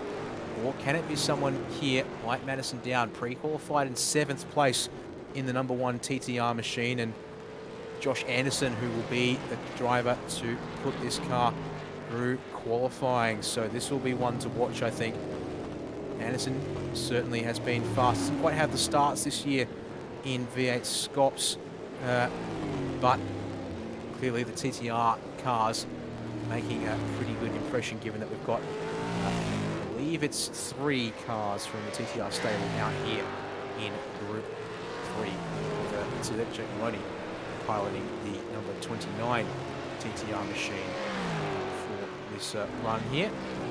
First ever V8SCOPS Bathurst 1000 to not feature Richard Hampstead this year, so he'll become the he was the third driver on or one of 3 drivers on our list that have competed in each and every of the previous 8 Bathurst 1000s. He'll leave his number at 8, with leaving us 2 that will have run all 9, those being Chris Coxhead and Henry King, who ironically are running together in this year's Bathurst 1000. There you have it. Certainly plenty of familiar faces up and down the grid. But let's see how these drivers here in Group 3 go. We Dylan O'Shea, who leads the train up the hill for the first time here in this group, and got his teammate Andrew Dyson in behind there in the, they're supposedly from the same team, but going by the colours, you wouldn't quite think it off the first look there, with the simracing.com red, white and black on O'Shea's machine, and the blue, white and black of the Exodus Racing sub-brand there on the number 41 for the 1000 here once again. But let's see here, Mountain for the first time. The sectors going onto the board. Fastest car out at the moment is James Scott in the 94 machine. He has certainly got he's got 2 purple sectors to his name so far, and he will be on track, I'm sure, with that 94 car right near the top of the session. Come down the mountain, and actually Andrew Gilliam steals away a purple sector from Scott back in sector 2. So we'll keep our eyes on those 2 cars later on. But let's see here as O'Shea continues down at the front of the group. Looking nice and tidy through Forest Elbow, but slides on the exit there. Jay almost gets the fence. I think he got quite lucky there to avoid slapping the wall on that one. And he's actually hasn't lost too much momentum even with that big slide. So he'll be able to finish the lap and see what he can do. You can see in the background there, as we said, we've got Dyson just in behind, and just behind him, the new privateer of Corey Shepherd. So see how he goes in his first run as a privateer. So O'Shea, what will he do on this first flying lap? I'm going to say, will we see a time in the 1s? I'm going to say we're going to see a 2:01 by the end of this session. could be on. Best time in pre-qualifying was a 2:02.0 as O'Shea goes provisional P2, and the times start coming on in. Dyson's time not so great. Shepard's time was actually a little bit worse than O'Shea's. Luke Rosella's gone a little better. James Scott goes P2 in the session so far. P1 still held though by Brody Kostecki from Group 2 as they keep on coming through. Andrew Gilliam though and Brady Myers will both quickly correct me on that one there. Gilliam to the top, 2:02.5. Myers just over a tenth behind in P2. Wayne Burke will be the last one in this group to do the first flying lap. Ethan Griggolt, the only driver in this group that did not register a lap time on that first run. Burke slots into P19 on his first run. So everyone in the entire field has done a lap time except for Ethan Griggolt. We're missing 2 drivers from our 50 car field. So we will have 2 drivers that aren't here tonight that will start at the back of the grid, but that's usually about what we start with on the Saturday night. So looking forward to seeing how this grid stacks up at the end. But at the moment, Andrew Gilliam, the pace setter. Well, pre-qualifying showing the trend there this time once again. Brady Myers has made a good job to get up to P2 at this stage, considering he did pre-qualify in P6. About half a second off pre-qualifying times here at the very top of the order. So that might just play a bit of a part here for now, but, well, we'll see what can be done as these guys hustle their way back to the pit lane. I mean, we already have less than 19 minutes on the clock here. This first cycle almost complete in terms of drivers getting back to the pits. In fact, these guys here are a long way off the rest of the train that are actually already coming on in to the pit lane. So there's quite a lot of cars here up ahead. And as you said, the 89 of Wayne Burke is quite isolated in respect, in comparison, I should say. So no surprises from the 201 to be currently at the top of the order there in the things. Myers makes a jump up to P2. The Simblax car is one of the biggest movers. P26 in pre-qualifying for Richie Stanaway, but now sits and was 1.3 seconds off. So clearly saving their best for this afternoon. And, well, one would think then still the best is yet to come for that 62 machine. We'll see what can be done. Although then again, in saying that, it was Richie Stanaway who did put the pre-qualifying time on the board. With Simblax's car, maybe Brody Kostecki here's got a little bit more that he can get out of this car at this time, as here comes the field to start their second warm-up lap. At Jordan Ross, he'll be looking to get something a bit better than where he is currently 14th position. He'll be looking to move up a little. Big worry at the moment will be for Ethan Griggolt trying to get a lap time in that will put him up within that top echelon of the field. We'll be wanting to make sure he makes that top 15 shootout, because it has been quite prestigious in the past. It has been an absolutely amazing qualifying lap to watch. It's the one lap of the year that you want to make sure you're a part of, because it means so much to everyone. And it does indeed. So that will be important, and watch that later on this evening. We will have the Jetta Cup to give us a short break from the qualifying action here for the virtual race. That'll be action-packed as well. Bathurst 1000, yeah, we've got 30 minutes of Jetta Cup racing for that one there. It's also the finale of that season. It'll be the first of our support categories to wind up for 2022, and then it's all focus on the V8s, flat sixes and 2-litre Tourers to wrap things up for those guys there as we get through the final rounds of the V8SCOPS season, plus a little in supports only round at the Hockenheim Ring in 2 weeks' time. Yeah, supports has been amazing this year. I mean, it was great last year, but this year it's gone up a notch even more with us running the Friday and Saturday for a couple of rounds. And as you said, we've got the supports only round in a couple of weeks. It's going to be very, very cool to have on as well. We've seen lots of drivers that have raced all 3 support categories. We've seen drivers that are racing out there tonight that have raced in support. So, I mean, mainly the flat sixes and the TCR, but it's been great to have them as part of the series, and great to have the whole weekend feel like a big V8SCOPS showcase of Australia and New Zealand talent. Yep. It has been a somewhat recent addition to the V8SCOPS schedule overall, but certainly does give a chance for Look at how tight everyone is together. Indeed.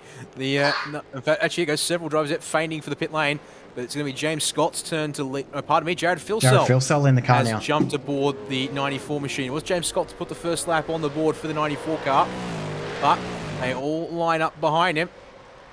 It'll be Hobson, Maloney, Anderson, Grigol, and then Corey Shepherd a little further back there.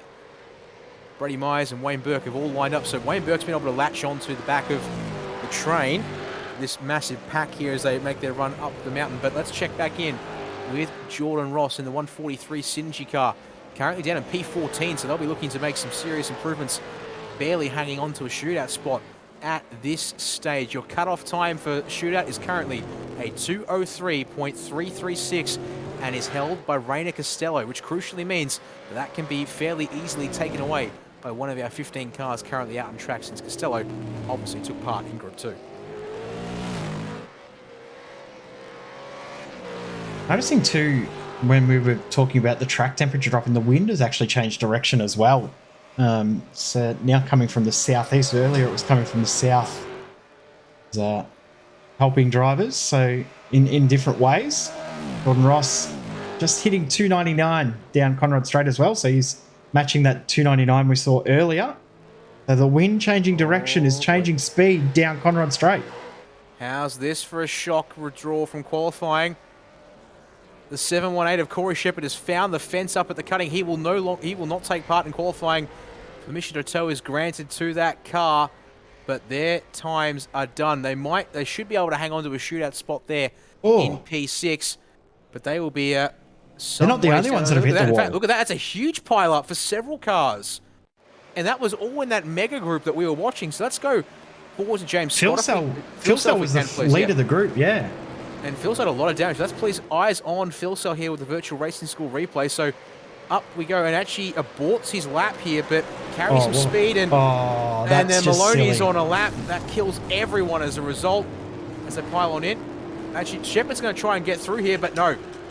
Philsell's car is quite literally across the road, and every single driver in that group has been obliterated. Meanwhile, while that's all happening and we're looking at the replay, Ethan Grigol's just snuck on through to P3 in the session, displaces Brody Kostecki.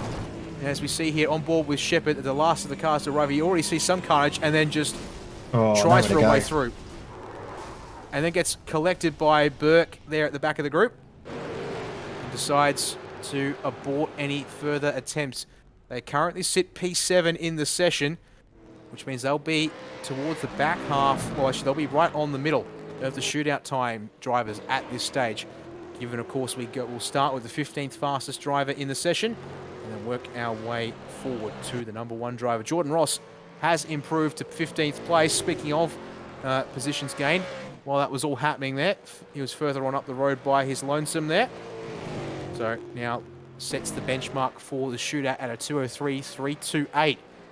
He's moved to a grand total of 8 milliseconds forward from where Rainer Costello had put it previously.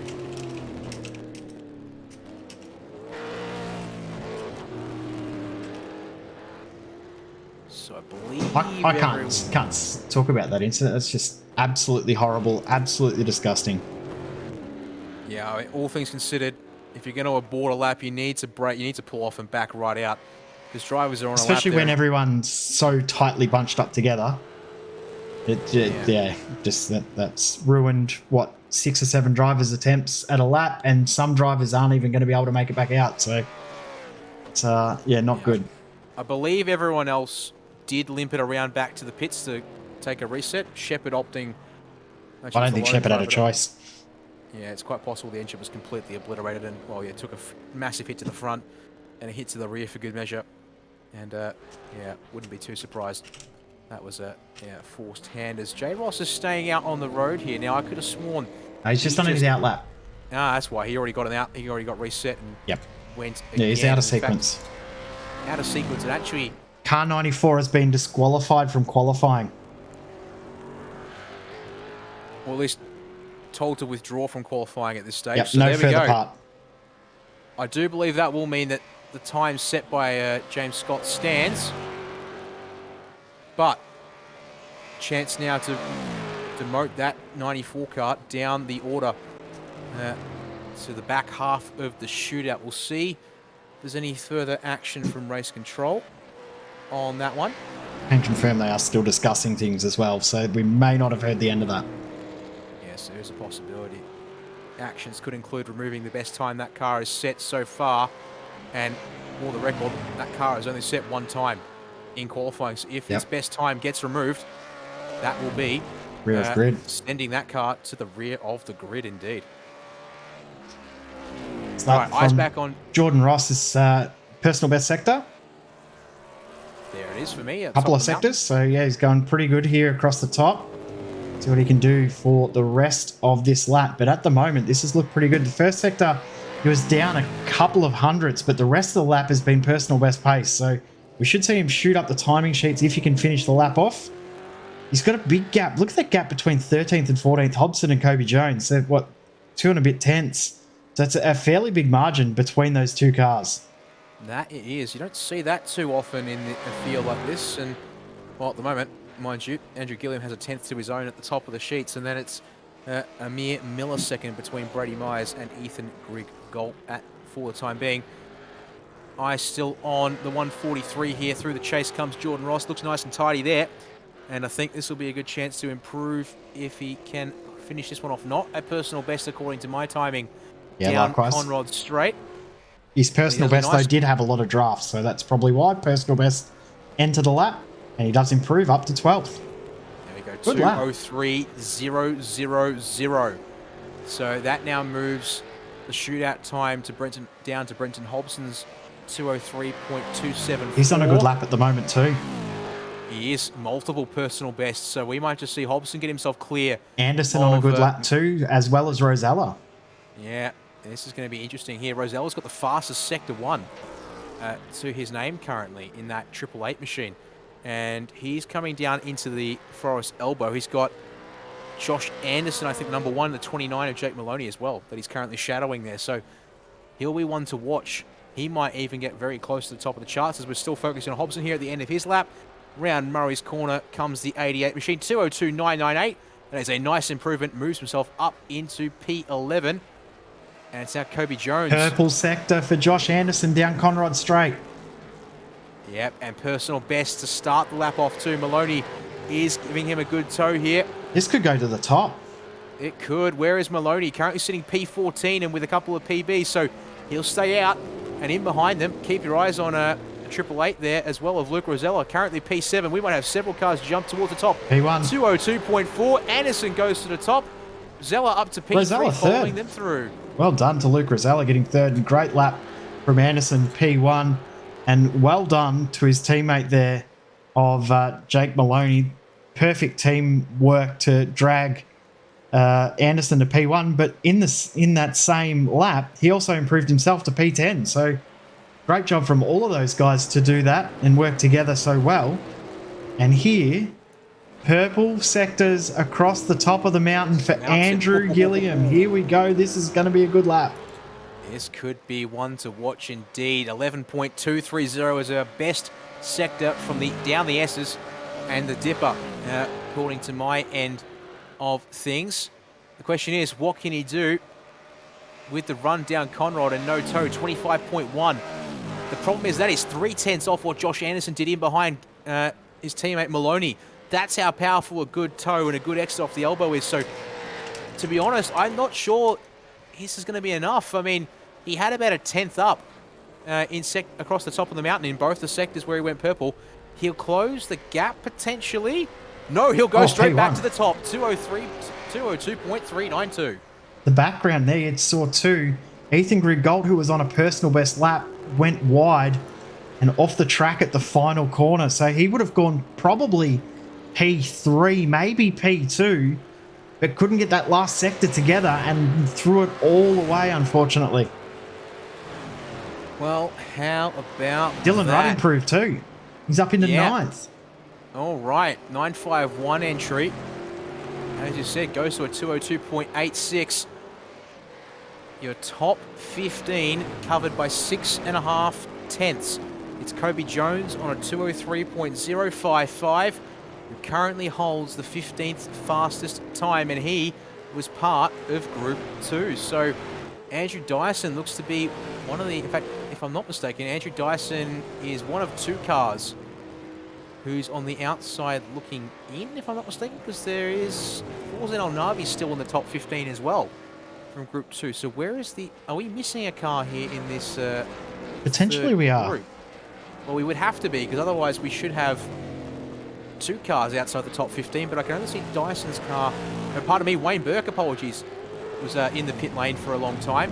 Yep. He's about to come back out with the train, and he's currently down in P20 for the SSR 89 machine, and that car came into today, sitting where exactly was it? I've got to find the 89. It was sitting P15, so it has lost a couple of spots so far, but well, going out for another attempt, Wayne Burke looking to improve on a 203.4. We are missing the 923 from this session, which is Brad Ryan and Dan Hall. So the Evolution Racing team number 923 will start rear grid. They pre-qualified that car inside the top 15 in P12. So that is the car that we are missing from this group. There we go. Confirmation on that one there. Thank you, Jay. And ERT cars hopefully looking to be out here in force this weekend. And have had a couple of driver shuffles as unfortunately Sean Linsell unable to race with us this weekend due to a personal matter, so condolences to Sean. Hopefully he'll be back later on for the solo driver rounds at the end of the final part of the season. We continue to focus here on Wayne Burke. See if he can work his way into the top 15. He will need to find at least 0.4 of a second to do so. Dylan O'Shea just jumped up. No, he just set purple final sector, but doesn't improve. Actually, I don't think that final sector will count. Invalid, yeah. So that was actually him driving into the pit lane that set the purple sector trigger off. So interesting to see that weird glitch can sometimes work. Well, who's going to do something that's going to surprise us? Jordan Ross is on a lap at the moment.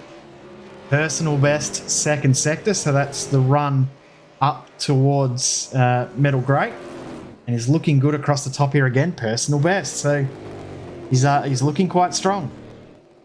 Yep, needs to try and get away from the edge of the top 15, you'd think, and put an 11.4 across the run down the S's, on my end at least. See here what the run down Conrad Street, that looked nice and tidy, but pushing as far as he dared as well did Jordan Ross. As then heads on down the mountain. Building up speed now. See what he reaches here at the end of Conrad Straight with the no toe. To 92, 93 kilometers per hour. Just hits 94 for a fraction of a second before jumping on the brakes. Oh, locks up though. Runs a tiny bit wide. Through the apex of the chase. That will hurt this final sector. He's done. And he will abort.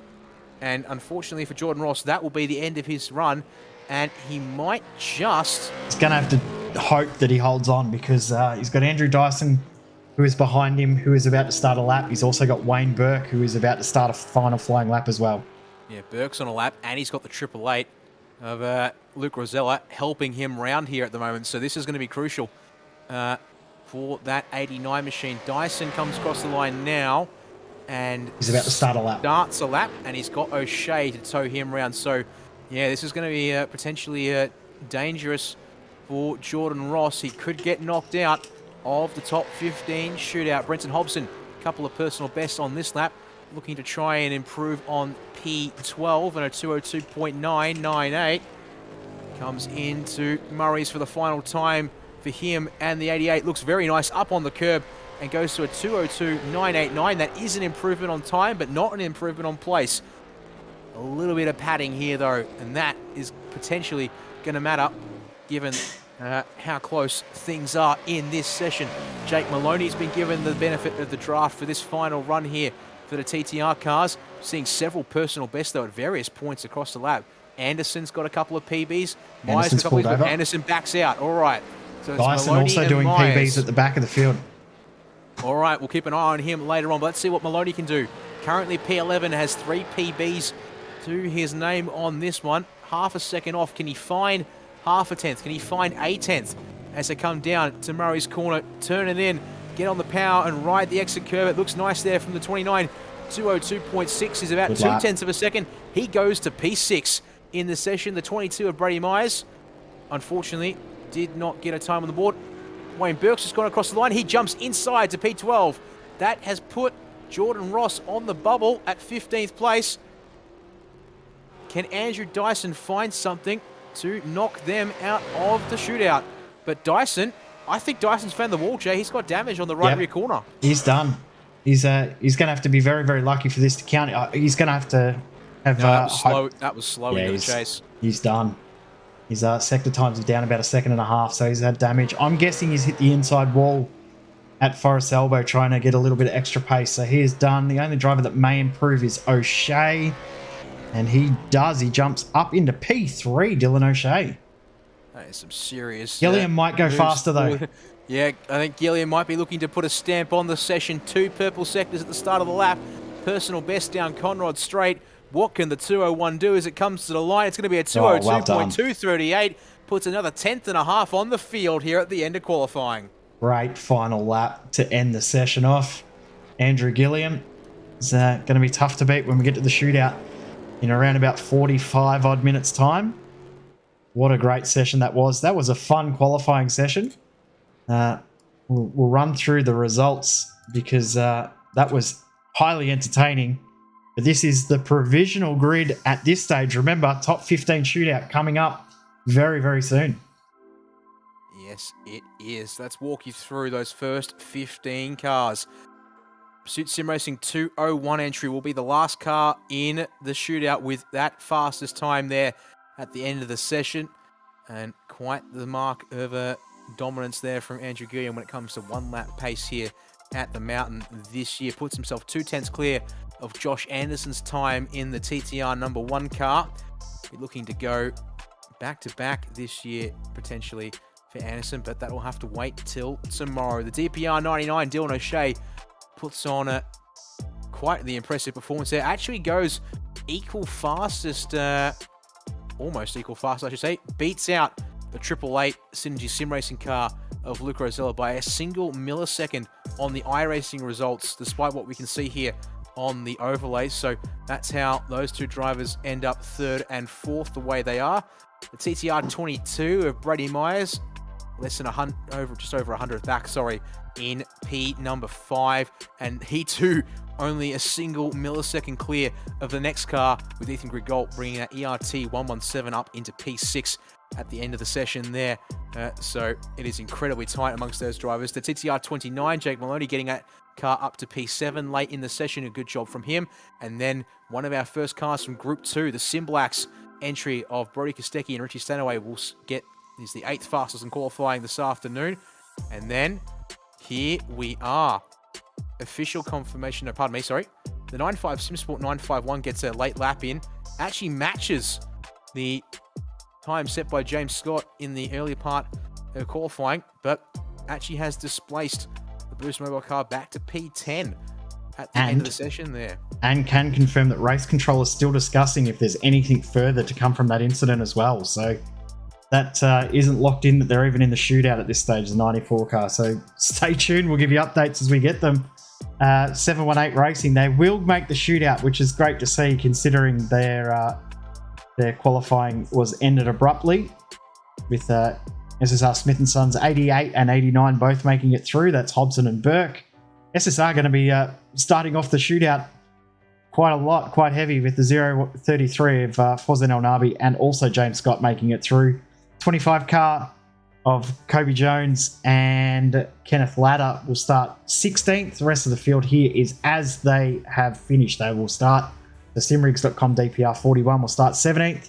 The ERT 96 car will start in 18th position. Jinx Shifters 208 will start in 19th. And Phoenix Racing Team number 79 will start from P number 20.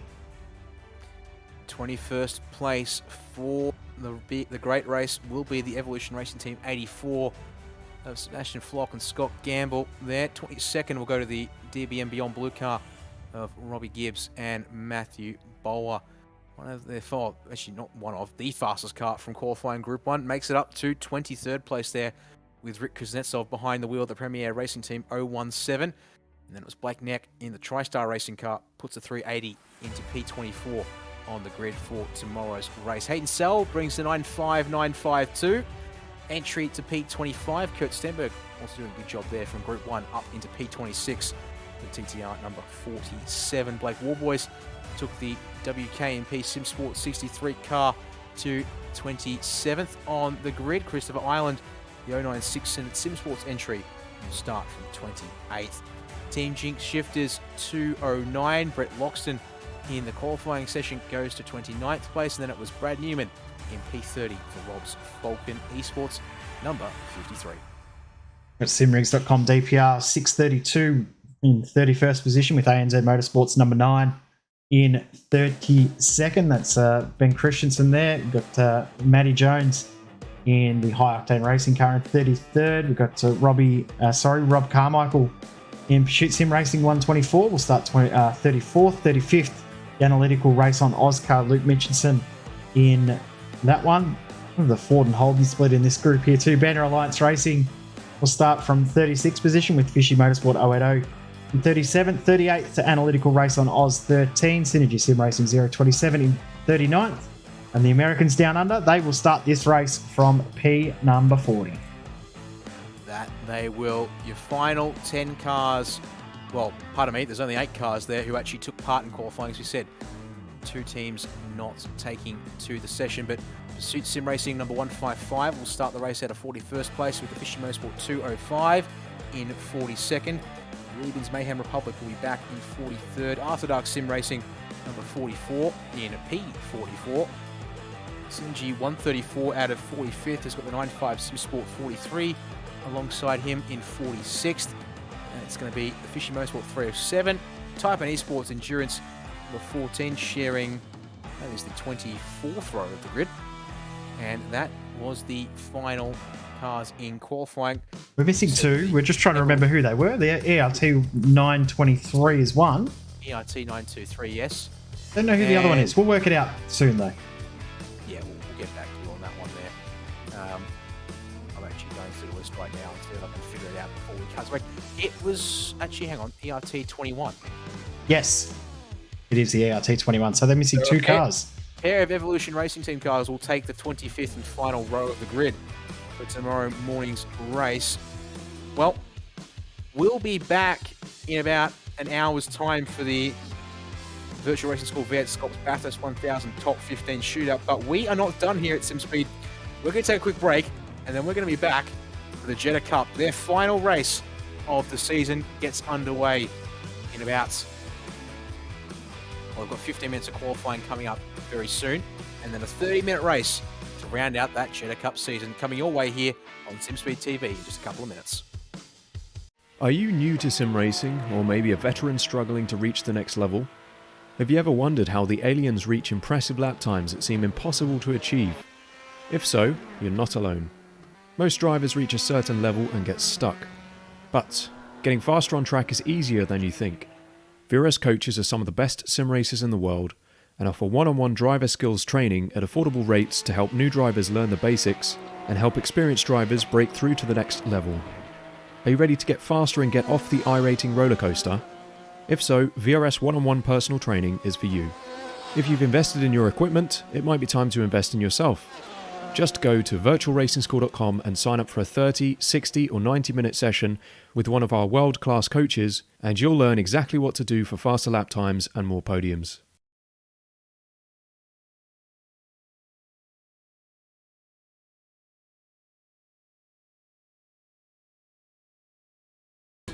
This is the world's premier online racing simulation. iRacing puts you in the driver's seat from your home computer with the most realistic online motorsports experience you'll find anywhere. Race virtually in the world's biggest events with officially licensed series, cars, and tracks. From the high banks of Daytona to the blistering speeds of Indianapolis, the dirt of Eldora to the world's most legendary road courses. It's all here, and with more than 180,000 people just like you already driving, you'll always have someone to race. Ready to get behind the wheel? Sign up at iRacing.com to get started.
fantastic. This is GT racing right now. He's got traction, he's got rid of the outside of both of them! Maloney! Oh, he's taken Anderson. Anderson's up to Oh my god! Oh, big crash! Oh my goodness, half the field's gonna get rolled! Second very close. These guys are going to want to make their way through the field very quickly. Oh, here we go. Oh no! That's massive! This is it! This is over! I can't believe this! Oh my god! God, what?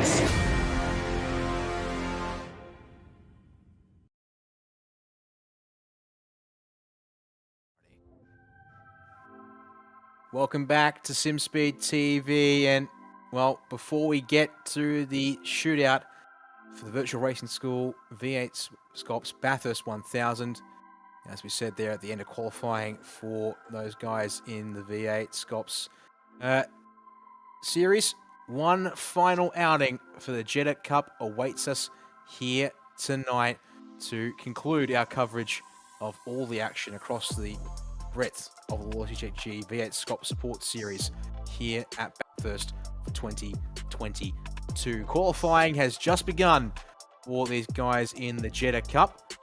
15 minutes on track for those guys out there at the moment before we get to our 30-minute race, which will wrap up their season here tonight. And well, let's talk you through the championship standings real quick after how things have gone for everyone so far in this season. And well, there is 450 points on the line for this race, but with a small number of drivers here tonight, total number actually of 7 to be precise for this series, it does mean that Ray Oliver basically has one hand on the trophy. In fact, actually, I can confirm, Jay, no matter As long what as he DNFs, as long as he doesn't DNF, that's the only points, way. This is the he only wins the way Ray championship. Oliver. As the only way Ray Oliver doesn't win this one here. 450 points for the race winner, and P7 will still pick up 402 points for reference. So there is your win condition for Ray Oliver, is get classified. Linton Wills there in the second place in the championship, currently running around in the 842 Alpha Venturi machine, will be asking for, hoping for a bit of a minor miracle if he wants things to turn around there. Same for Dan Stevens, would therefore be looking from the outside in, and therefore it is technically 3 cars in mathematical contention for the title. But looking at the way the points are all spread out as well, it's quite realistic that no matter what happens here tonight, if they all finish, they're all likely to end up basically all stay where they are. Gavin Cox will jump ahead of Zach Mitchell, I would presume. Actually, and Aaron Gilbert should. No, you're right. You're right. He might not even, because the gaps, again, yeah, the points are that small. Actually, no, Gavin Cox would need to finish right up near the pointy end. Oh, no, sorry, who am I kidding? No, Gavin Cox is here, Zach Mitchell is not. Whatever Gavin Cox does, if he finishes, he gets P7 in the title, in the championship. And as long as Aaron Gilbert doesn't DNF, he holds on to 6th. Indeed. That is how a championship comes out in the end. It has been a sort of an up and down season, as it were, for these cars. We've had a total of 17 drivers actually head out and score points across the course of the season. So it just is what it is here, that we used to wrap things up.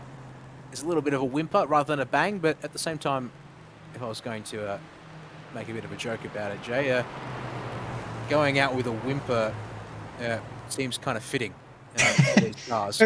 Well, you think back to some of the races that we've had in this series, some of our smallest fields have actually been our best races. Think back to that race at Interlagos where we had 6 cars. It was one of the best races we've seen.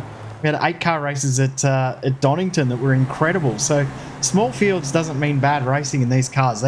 These cars put on a show. Put low horsepower cars that don't accelerate into a pack, it turns into some brilliant racing, and I'm looking forward to seeing how a 30-minute battle in these things is going to play out. Yeah, that will be battle is the right word too. Yeah, it is. It'll be elbows out battling, I'm sure, between these guys all the way to the end. And yeah, you watch these guys as they come on down the hill. They're on their first flying laps in qualifying. We'll jump on board with the car second in the train. It's Kyle Ridley in the number 27 machine as he shadows Ray Oliver down here into Forest Elbow and cranking on the steering as thanks to the power of street tyres, certainly definitely can be short on grip despite the low power and torque these cars put out. And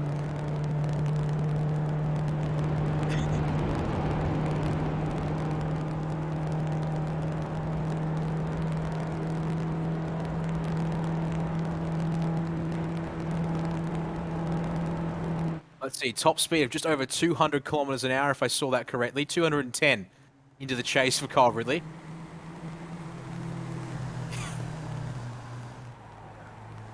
Let's see here. Ray Lawler was actually going to pull over to the side. He's actually going to back off here, abandon his first attempt at a lap, and actually get himself a bit of tow as well. Gavin Cox was the first across the line to put a 234.0 on the board. So there you go, about 30 seconds off the cars, but there we go, 232.0 from John Bailiff, the wildcard entrant to just noticed that final race. you see there with Dan Stevens on his onboard, he was on the limiter there through the chase, but he was actually on the limiter halfway down Conrod Straight. Sixth gear on the limiter, halfway down Conrod, and just blipping off the limiter. That would explain why I saw nearly 200 for one of these mindset cars approaching. We'll watch it again next lap. Approaching the crest on the on Conrod Straight, and then all of a sudden we got down to the chase and it was still only doing 210. Like, they're pretty slow, but they're not that slow if they're already. But they are that slow. They are. For racing cars, they are that slow. We love picking on these cars, but they are fun to watch and they are entertaining. Can we even call them race cars? No, they're not. They're street cars that have been mutton dressed as lamb. I think it's probably the best way to describe it, isn't it? I mean, yeah, they had a roll cage added. That's about it. That's about it, yep. Sheep in wolf's clothing. All of the analogies that you could come up with is pretty much how you would describe these cars. Yes, indeed. Actually, new question for you. Oh, no. Would this be the quietest car on iRacing, or do we think the Mission? I think the Mission's louder. Would be able to take that crown away? Because that's the. I will admit, I was looking forward to asking that question, given that these cars certainly keep things nice and quiet. That was a little bit of a brake lock out of Kyle Ridley there. Now, if I'm not mistaken, I also saw him clip the wall at the bottom of the I thought he did too. To make things a little bit interesting there. And you sent me a link. No, that's just the results so that we've got it for later. That's okay, that's it's for reference for later, so that we've got them later on. For when we get to it and start looking for it later on, we've got it there ready to go. Yes, well, let's see here. We're riding on board with which one of our lovely Jettas have we jumped on? Dan Stevens. It's Dan Stevens, alrighty-o. Defending champion of this particular category, although as when it was Trucking Legends. Yeah, a couple of top ones. So you go fourth gear in the elbow. Fifth. Grabs fifth. And we're into sixth at the Jim Beam sign. And wait, on the limiter as the approach, the uphill already on the limiter. Oh, actually losing speed over the crest. Yeah, losing speed over the crest. And then, yep. Oh, 215. Oh, geez, the draft is strong. Nearly 220. No, it can't do it. It's 219. So that's interesting. I saw Kyle Ridley doing 210 into the chase on his first attempt. That was a fair bit faster from Stevens there in the number one machine. So whether guys there in the mindset cars were sort of playing a little bit more nicely with each other to try and set up runs. We can see here, not even bothering. Oh, did they even bother with third gear? No, I think it's fourth, fifth, and sixth. All right, so it's like the Audi RS3 TCR, but just a lot slower.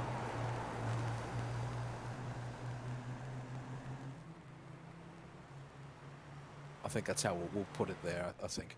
Bailiff's done. He has escaped back to the pits, and as we all know, you are not allowed to do that in V8SCOPS competition, whether it's support categories or the main event proper. So he is done from qualifying.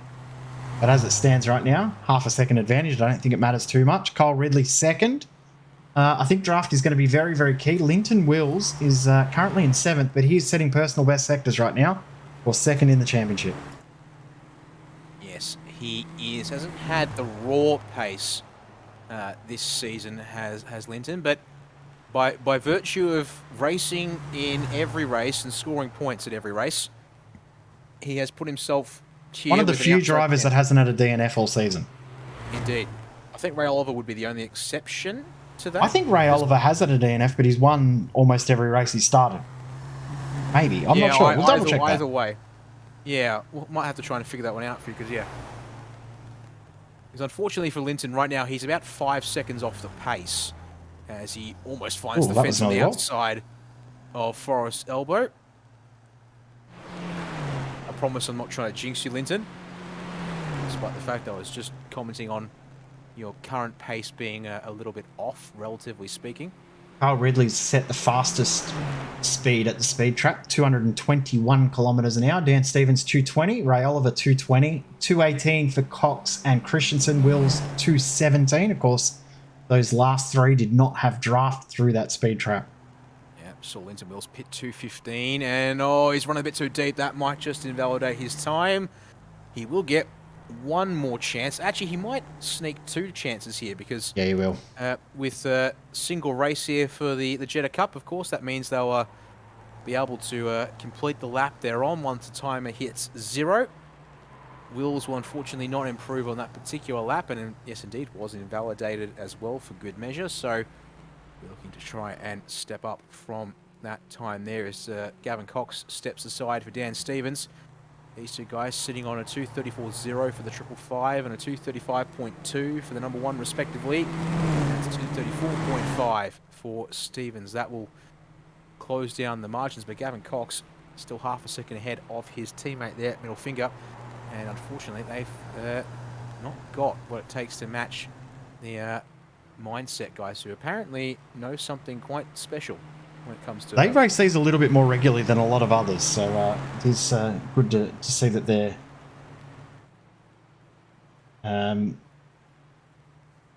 they've worked the cars out. They're happy to race them quite regularly, so...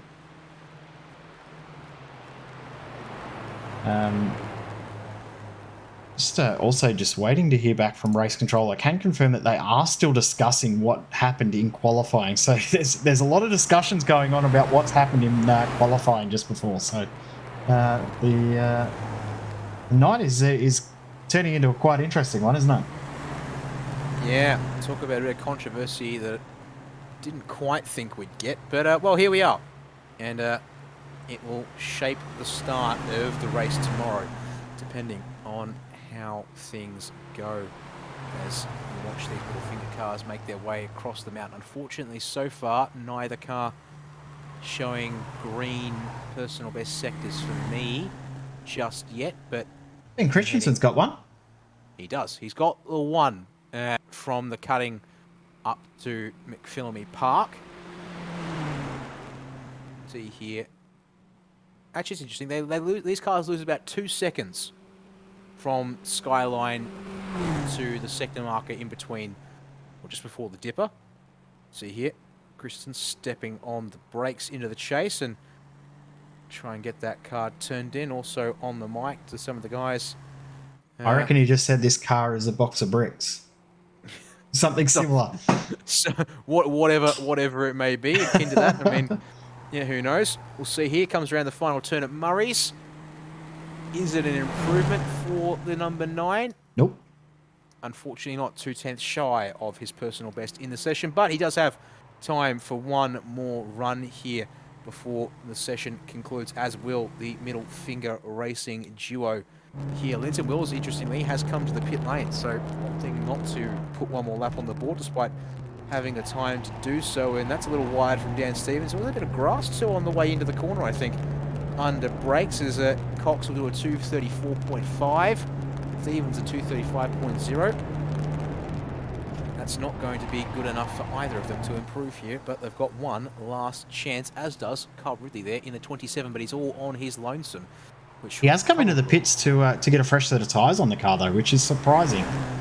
With it being road tyres, you normally want to do as many laps as you can to get as much heat into them as you can, but he's decided to come in and pit and take another set. So we'll see if this does pay off, but we haven't seen that too much throughout the season. I mean, we've only had 10-minute qualifying sessions for the previous few races, but tonight he's using that extra 5 minutes by coming in and taking an extra set of tyres. Yes, I think that's interesting to note. That as you're saying, they drive these jetters a little bit more than others do. That also might be indicative of just knowing how much the tyres can take in a qualifying run. I mean, long laps here as I hear I heard that sound too. Car making contact on the inside of the cutting. We're told that potentially that might be bogus, but at the same time, that was quite the audible crash noise. We'll see what Ridley does here if he presses on, and so that might tell the tale. I am seeing personal best sectors from both Gavin Cox and Ben Christensen. We might want to check in on them in the moment. Christensen, they're going to be the first one across the line this evening as he heads on down towards the chase at the lovely amble of just over 215 kph. Yep, 215. Oh, it loses a kph trying to turn left. Oh, right, sorry. Poor thing can't maintain its speed when the cornering loads are applied apparently down there. Alas, has 3 personal bests to his name. Needs to find 1.2 seconds to gain a spot over Dan Stevens. That's a lot to ask, I would dare suggest, as he comes around the final turn. It will be a 2:35.3. It's an improvement, but indeed will not be enough to gain a spot. Next check-in with Gavin Cox, who's actually leading Stevens around here at the moment. 3 personal bests at the start and across the top to his name on this one. Will it be enough to improve on a 2:34.0 and try and close down the margin to the Mindset cars a fraction, you'd think? And indeed, he will find another half second. Half a tenth.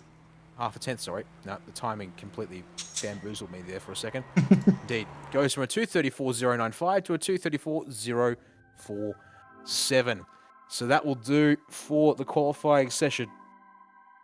Oh, pardon me. Here tonight. Don't start that already. We've still got plenty to come. I've still got an hour on the microphone. Actually, no.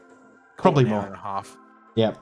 John Bailiff will start from pole with Kyle Ridley alongside. I'll look after you. Just have a rest for a second. Ray Oliver and Gavin Cox will start 3rd and 4th. Dan Stevens and Ben Christensen 5th and 6th. Linton Wills in 7th. We're not sure if Aaron Gilbert will take the start. But 30 minutes on the clock. No pit stops required. We'll see everyone racing in a pack. It's going to be crazy. It's going to be mayhem. It's going to be absolute chaos. It will be a laugh. It will be fun. That's certainly what we've come to expect from these cars and these drivers in this category. So we can but hope for more of the same, as we'll let the grid timer count down. Once again, of course, due to the fact we do have manual race control in the server. Henry King aboard the 00 Porsche Cayman GT4 this evening. Actually, Aaron Gilbert's in the session, Jay, but he is also aboard a Cayman, so we are going to be here with 7 jetters. So, small, but as you said, we've had small packs at quite a few rounds for these guys this season, and they continue to deliver with the pack racing, even if the qualifying times might suggest that these guys will spread out a lot. So all our drivers on the grid, we'll just have to stand by and wait for the timer to elapse here before we go green. Yep. No real strategy to talk about. Fill her up. Drive it as hard as you can for 12 laps and see where you finish. Yeah, don't underfill it, but make sure you have plenty of fuel in the car. Just reminded in the YouTube chat too that the number 1, number 2, number 3 ranked jet drivers on iRacing starting 1, 2, 3 in this race. Well, there you go. That explains a fair bit as to why they might just be, you know... Might know what's going on with those cars. Indeed. Well, revs have risen. The green flag has flown. We get this race underway here this evening, and it is going to be John Bailiff who will lead the Mindset trio of Ridley and Oliver behind him into turn 1. Gavin Cox will swing around to hang on to P4, and then it's going to be Linton Wills and Ben Christensen side by side, drag racing each other up Mountain Street. Nope, Linton Wills will follow in line. So the 7 cars go nose to tail for their first climb up the mountain. And we'll see here who gets the good tow, as it looks like it might be game on for Gavin Cox to try and close on in, as Ray Oliver's looking to the inside of Kyle Ridley for a second, and also Linton Mills looking to the inside of Christensen at the back of the pack here. Ooh. He will go up the inside. He will actually hip check his way past Ben Christensen here. And Linton Mills not hanging around, it seems, on lap 1.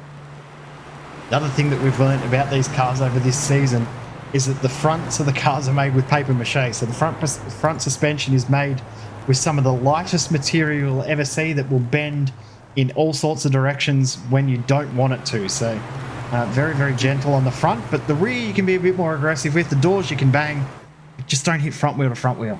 Yeah, corners, yeah. Even the rear tyres, I wouldn't say they're too sturdy in comparison. Just generally speaking, if you can get perfect side-on contact with the doors, as you say there, you might be okay. If you can just rub the bumper with your nose, you might get away with that too. But yeah, any kind of drama with the corners of the car, and yeah, well, we'll be taking a trip back to the pits for repairs there as we watch them streak down the mountain to the elbow for the first time in race conditions. Indeed, all nice and lined up in a row here. It's a question of, can Gavin Cox and Dan Stevens hang on? It looks like the answer is yes, because watch the delta there on the timing tower tick away here as they come down Conrod for the first time. And does Carr really just push John Bailiff? It looks like the answer is yes, he's going to push the 22 here. Wildcard entrant for this final round of the Jeddah Cup, leading the race so far, and also our one driver from outside the AusNZ region. Hails from Club UK and Ireland, and the ping to our server here in the iRacing Sydney farm would suggest similarly. As old dear Linton Wills has decided to take his Jetta lawn mowing one last time. Just because it's diesel doesn't mean it's a John Deere. No point going across the dirt there, but he's going to turn himself into having a bit of an action-packed battle with Ben Christensen as they both lose the draft of the group ahead. These two are going to fight, change position all race long, as they have done most of this season. Yes, and Linton Wills actually needs to be careful. He still has a slowdown from that cut across the chase there to serve. Can't go much slower, can he? Apparently, it's incredibly painful. He's going to be... it's still there. He's going to have to somehow back right off and finally clears it. The exit of Hell Corner. As for the race lead, Ray Oliver's going to come up along the inside of John Bailiff. Nose ahead for the braking zone, and Bailiff will roll out to enable the 99 to swing across and take the lead at Griffins without too much drama and keep the momentum up, because if there was ever a momentum car in iRacing, this certainly ranks in the top 3, I would suggest. Can confirm too, we looked through the results before, and Ray Oliver has finished every race. So as we were saying before, we weren't sure if he'd finished every race. One race he finished 1 lap down. Okay, every other race he's finished on the lead lap. Worst finishing position all season is 5th. That explains why he's several hundred points clear of Linton Wills. Because I was thinking, if he DNF'd 1, even though he's been finishing up the front of everything else, it would likely mean that Linton would be a fair bit closer on points. Yeah. Also, the other drivers would be closer on points too, for good measure. So yes, it is curious to see is who will not make this a procession, or who will make this a procession, I guess, because that could be fun. And, Well, Cox is doing a good job of maintaining the pace with him, isn't he? He's hasn't lost the ground like we see Dan Stevens unfortunately has, but Gavin Cox is sticking with these guys at the front. I mean, he's not there exactly with them, but he's not just letting them drive off into the distance. Yeah, he's not. Oh, Linton Wills has got a meatball flag. Oh no, what has the 842 done? Linton, what have you done, good sir? Well, unfortunately, his pace was a bit suggestive that there wouldn't be much of a championship fight this evening. But let's see if we can pick it up here. At the Dipper. It's at the Dipper, we're told. Okay, then. So, on board for the Virtual Racing School replay we go. Well, not on board, but follow Linton Wills down the hill. Oh, that's already wide through the S's. That's already wide. And there's the paper mache in full effect. And, oh, yep, right. Left rear. Made sure that whole left-hand side got destroyed, didn't he? Yeah, He just didn't want it just to be the front. He wanted the rear to be involved as well. Yeah, equal opportunity Yep. for the car side, I should say. As the leaders cross the line to start lap number 3 in this one, and it will be Kyle Ridley's turn to head to the front of the group. John Bailiff rolls back to P3 for the time being. Can Gavin Cox latch on to the rear of these guys as they make their way up the mountain on this one? And curiously, Ray Oliver checking out at the front of the field, nearly a second clear of Ridley now here in second, as Bailiff follows and will nudge into the rear bumper. Looking there for a moment on board with the 99 at the front of the field. Second's not enough to break the draft in these cars, though. Wind direction southeast. What direction does that work out to? Because it's very, very strong wind. So it's blowing directly across, headwind across the top of the mountain. So tailwind down the front straight. So will we see that play a little bit of an impact? I mean, if you're tucked in behind another car across the top coming down the hill with no wind slowing you down, I don't know if that's a hindrance or a help. I reckon you probably prefer the wind that direction. Help you slow the car down for the corners. Yeah, it is a good point to make this. For reference, a northerly breeze, if I'm reading this correctly, would be a tailwind down the mountain from Sulman Park. If I'm understanding JRT's arrow for a north direction, the wind arrow is trending towards. Yeah, it's sort of a tailwind of sorts up mountain straight. No, is the blue arrow or the red arrow the wind direction? The blue one's the wind. Oh, well, I'll shut up. I've got it completely wrong. So it's actually a headwind down Conrod Straight. Headwind down Conrod. So yeah, you want the draft.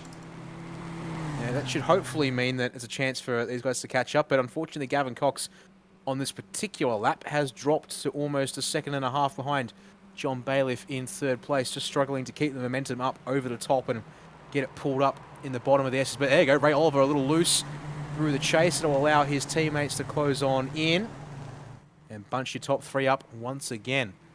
So yeah, it's a tailwind up mountain straight. Tailwind up mountain straight, yeah. Sorry, I was looking at the wrong arrow. So yes, you're right. So it's a headwind, very, very strong headwind down Conrod Straight. It's around about 17 kilometers an hour. So it's a noticeable headwind. Yes, well, be curious to keep your eyes on that one there if it stays an easterly breeze. As we'll see here, how much does a tailwind benefit these guys here in the slipstream as well, I wonder? Just sort of pushing them along first without sort of giving your race leader that help. Of course, might be able to work in reverse here, but let's see if there's any action between our top three. Currently covered by 3/4 of a second as they come to the end of Mountain Straight, and unfortunately for us, there's no dramas there. Ray Oliver a fraction wide through Griffin's Bend allows really to get a fraction closer, although unlike the tow we were seeing in the V8s earlier this afternoon, you don't watch the time count down by a quite literal tenths almost every time I see a timing screen update. So if you're lucky, it counts down by 100th of a second. And there's also the joy of the fact that they are apparently a 1/4 of a second apart at that distance there. The one thing to note is that Kyle Ridley's setting purple sector times with how close he's closed up. Remember, a lap and a bit ago, he was 1 second back, now right on the tail again. So that little mistake from Ray Oliver, plus the help of the draft, plus the help of the tailwind, has definitely helped Kyle Ridley close that gap down, and now is within striking distance to potentially make a move at the chase if he can get out of Forest Elbow. To Ray Oliver having a couple of tech issues as well. That could be distracting for those guys around him. You know, as well as anyone else, Dan, that when you've got someone that you're following very closely and they blink out of oblivion, can be hugely distracting and can actually impact how you drive and how you behave out on track.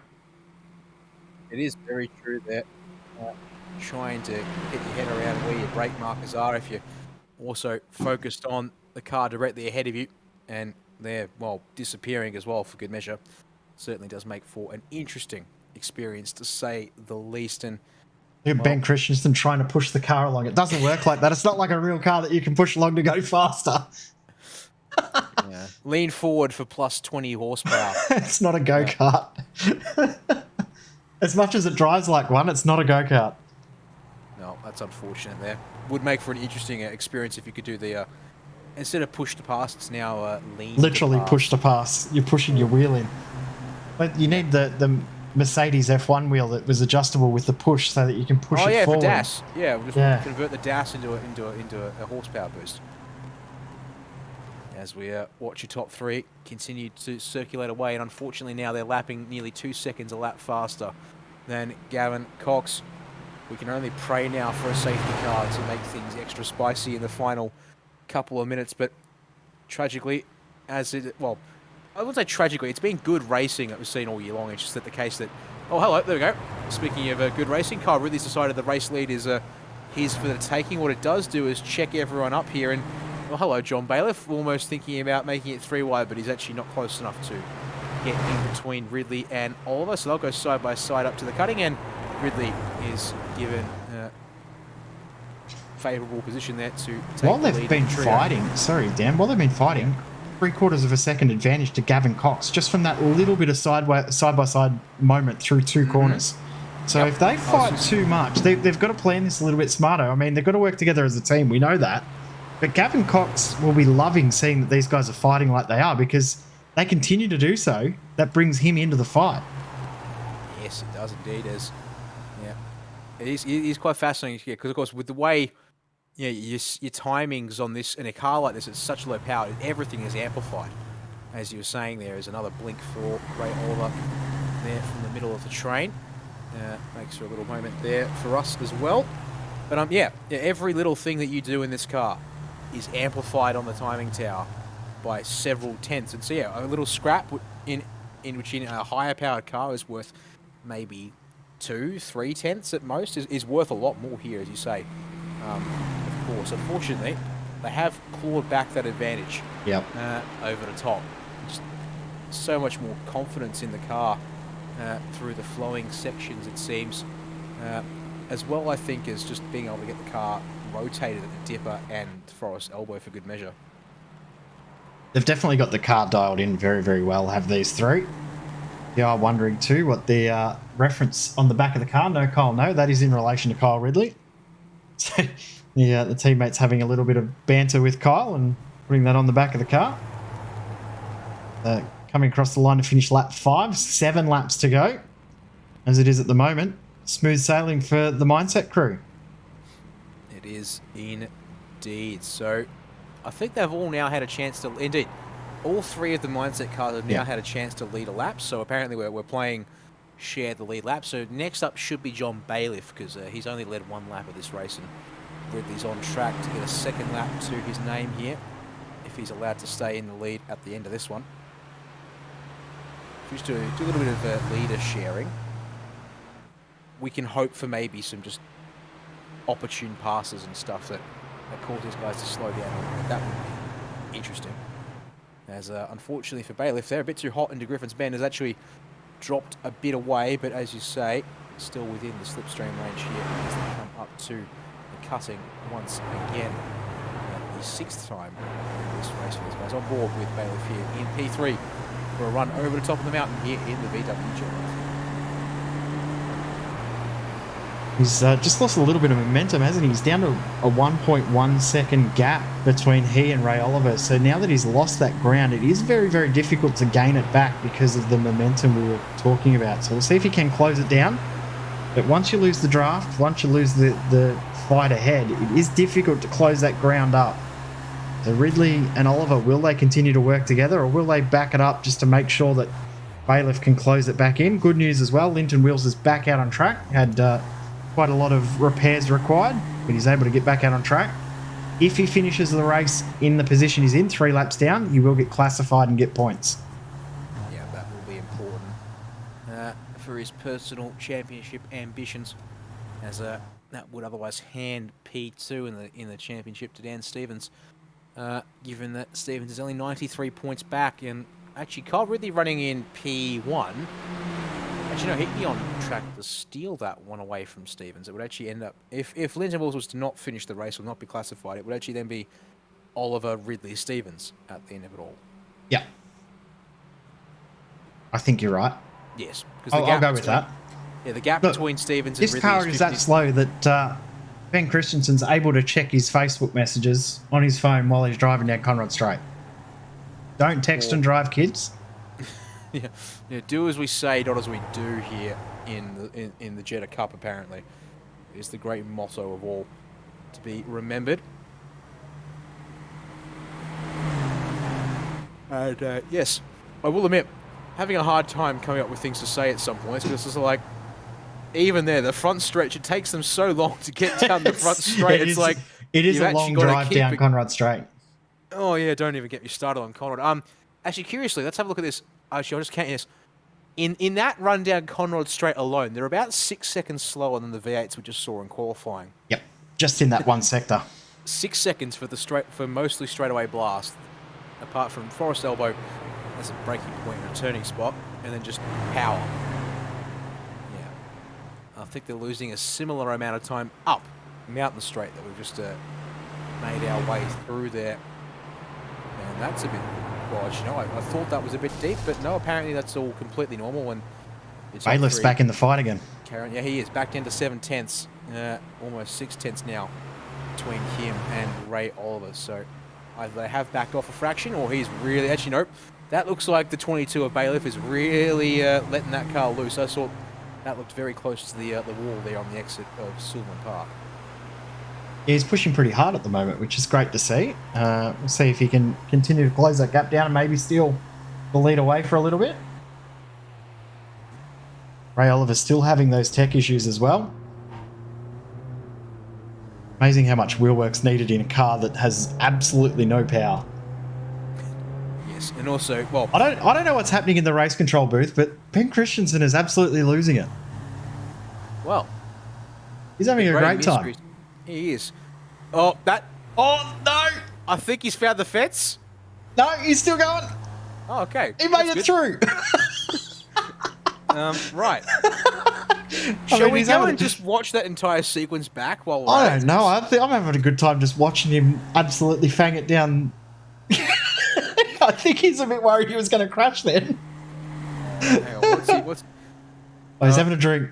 He's having a drink. Okay. Hydration is essential here. We are going to go check that out Yeah, on the let's look virtual at it. racing score replay. All right. You talked me So into I'm it. curious. I only saw what we're seeing on the Zoom cam feed there, and it was just all kinds of loose. So let's see here what he actually did. So, Oh, too much yeah, curve. how you going? How you going? Okay, so yeah, a bit of back and forth there. I was a bit concerned when I saw what I did out the camera, because it certainly looked like the camera was jolting, that maybe he'd actually hit the fence. Oh, he was the yanking force- that wheel pretty hard. Oh, because I was wondering if maybe he hit the fence hard enough at the force feedback, just absolutely knocked everything a bit loose there. But alas, he carries on. You know, other driver here on the Zoom call tonight for the supports, Dan Stevens. Let's see how early he's on the limiter up Mountain Straight with the tailwind. All right, let's have a notch here. Keep your eyes focused on the dash lights there, just past his rear steering wheel, as Carl really has had to fend off the race lead from Ray Oliver in the meantime. Oh, they'll keep fighting for that. Yeah, they will. Let's see. We'll come back to that.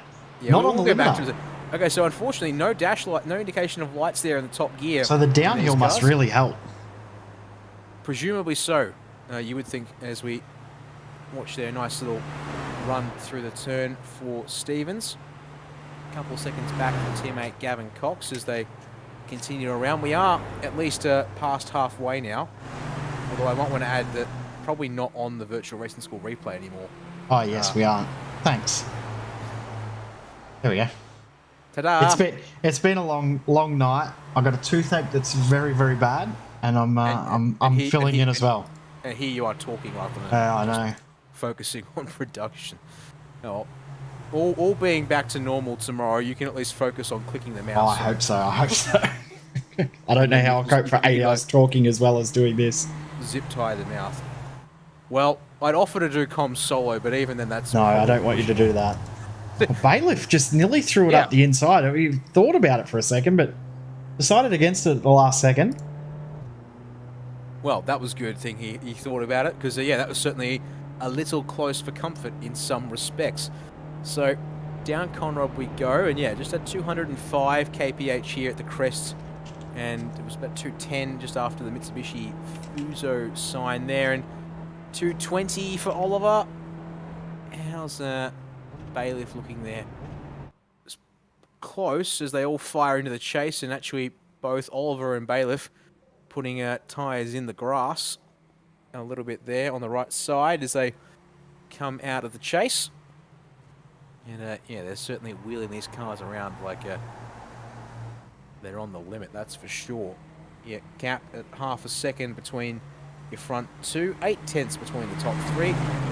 All looking pretty even Stevens at the front.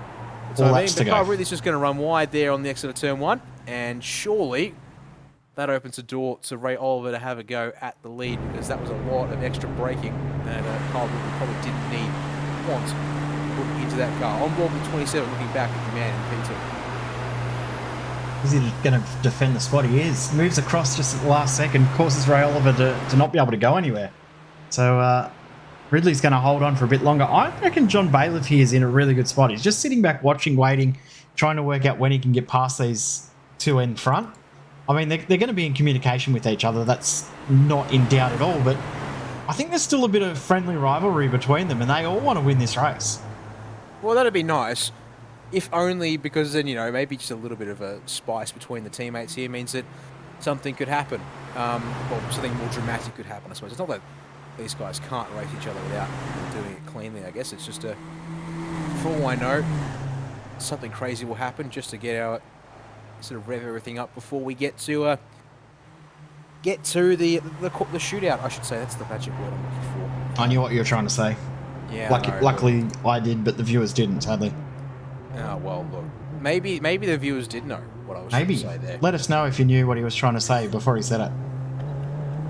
Oh, Lord, a bit of... If you couldn't tell, we are getting a little delirious. It has been a long day. We've already commentated a race, an hour and a half of qualifying. This is race number 2, and we've still got a shootout to go. It's only 15 laps, but they're the 15 most exciting laps of the year. It's going to be a fun one coming up in around about 15 minutes' time. So make sure you stick with us after this race, because shootouts are incredible to watch.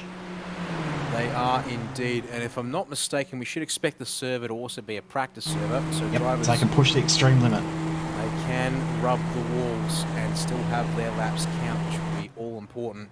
Run wide at McPhillamy and across the grass as well. Yeah, just push the limits everywhere you can. Obviously, if you go off the track and actually put it in the grass, that would be a bit of a naughty, but we'll allow a wall rub here or there. Speaking of which, Ray Oliver's been given back the race lead. So Ridley tucks back in line for Murray's corner there on the 27. 6 minutes and 50 seconds. Well, it was about 52. We'll call it the line. So another 3 laps here for these guys before we're done with this one. So indeed, still on track for our 12-lap race as they begin the climb once more. And does Bailiff get given the option to go to second place here and go back to the front of the field for a late opportunity? Perhaps that would be interesting. See, he's on board with the 22 here. No, he will push Ridley back up towards Ray Oliver at Griffin's Bend. So gap between your top 3. You can see that constantly in that 5 to 9 tenths range here now. Just keeping each other in check and putting in lap after lap as they come up once more to the cutting. And What happens if these guys break the golden rule of racing? It would be... I mean, Gavin Cox ends up winning the race if that happens, but how would the discussion be within this group if that happened? would be dramatic to say that. There's also the fact that it wouldn't change the championship outcome. No, it wouldn't. It would just be a... it would just be a bit of extra. I don't want to put a curse on it or anything, but yeah, it can happen. I mean, there's still a lot to go. Still 2 laps around Mount Panorama can provide anything. Hopefully we don't see it, but there is a legitimate chance that there will be some tears shed in this one.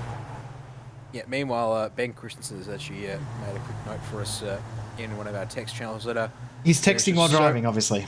Yeah, he's texting while driving, but to us now, not to his Facebook followers. He is too. Whatever. He's texting our race control chat from earlier. They're just saying that there's just so much time on these straights, apparently, which I guess I'm inclined to believe him. 31 seconds, apparently, down Conrad Straight it takes. No, and give or take? Give or take, yeah. Close enough. Speaking of, personal best for Kyle Ridley in the toe of Ray Oliver that time by. We've almost cracked the 30-second marker, but we're a couple hundredths off. In fact, actually... John Bailiff has cracked the 30-second. 30.999 on my screen.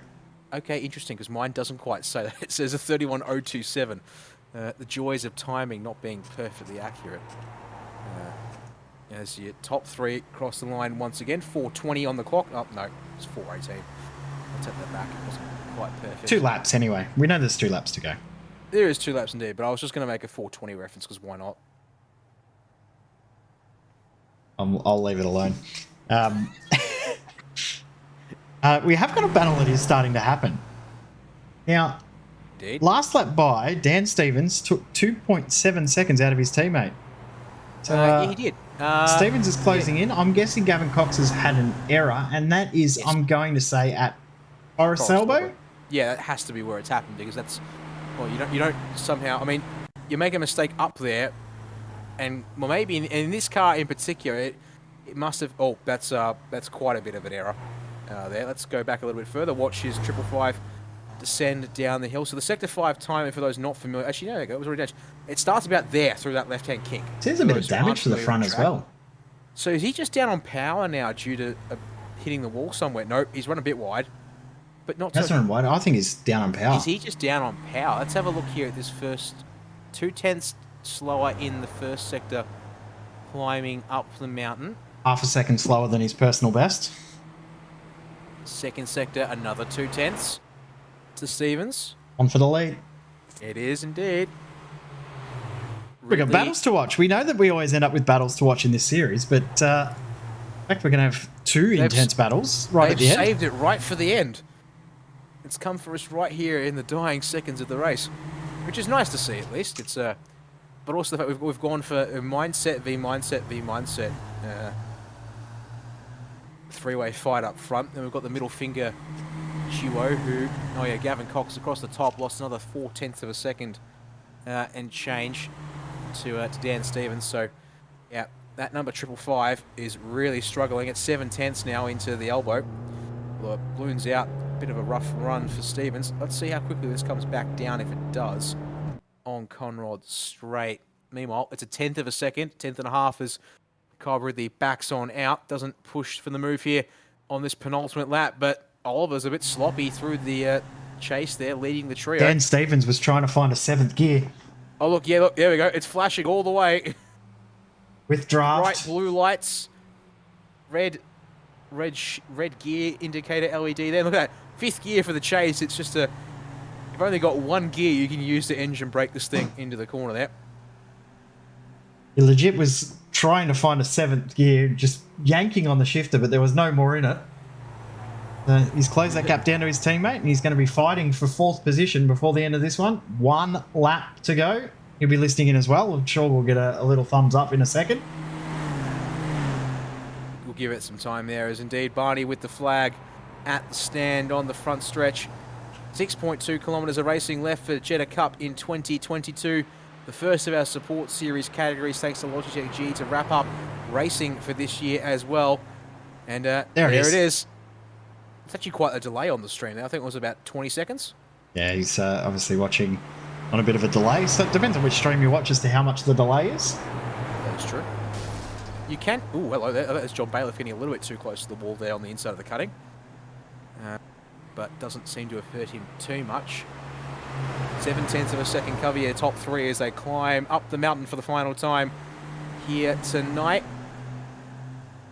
We want fireworks, lads. Can we have them? I hope so, but I doubt. Okay. What's it? Yeah, so the friendly, tame version of fireworks then. Firecracker? I don't know. Hello, fired? I don't know. All right, we'll leave that one up for discussion. Let us know in the chat. All right, there we go.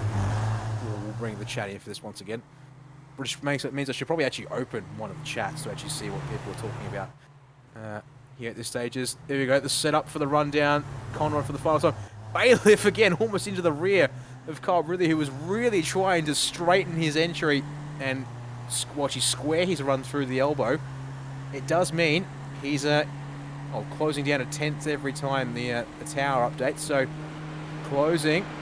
Here comes Kyle Ridley for the lead. He pulls out at the Fuso Bridge on the crest.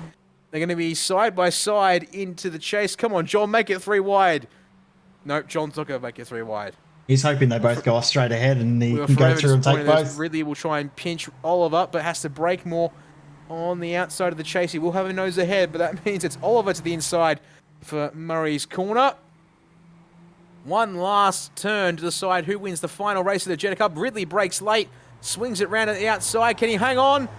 Oh, he'll just hang on. Bailiff to the inside of Oliver, and they will make it a bit of a formation finish at the line. There Stevens is your through. top 3 done. Dan Stevens has indeed gotten on through there on Gavin Cox. And in fact, that's happened not too long ago, thankfully. Just into the chase. Indeed, there we go, down to the chase. As your mindset down under Sim Esports cars bring themselves over to the left side of the road. And indeed, we can confirm there, Ray Oliver takes out the Jetta Cup as part of our 2022 V8 Logitech G V8SCOPS support series for this year's action across our Friday and Saturday night races. Well done there to Ray. Second place in this one will go to Kyle Ridley with the race win ahead of Dan Stevens there. Linton Wills will be classified as a finisher in this one. He's only going to be 3 laps down, so that'll mean he should hold on to second in the championship. He will indeed. Just got to get round and finish this lap off here as he comes through to Forest Elbow and join the party. It's currently currently doing some skids. Actually, Ben Christensen's actually perfected the art of the reverse burnout or donut over on the grass. I mean, I think that's the only way you could get the power in it to actually do a burnout, isn't it? In this thing, using the grass. Yes. Well, using the grass, yeah, probably.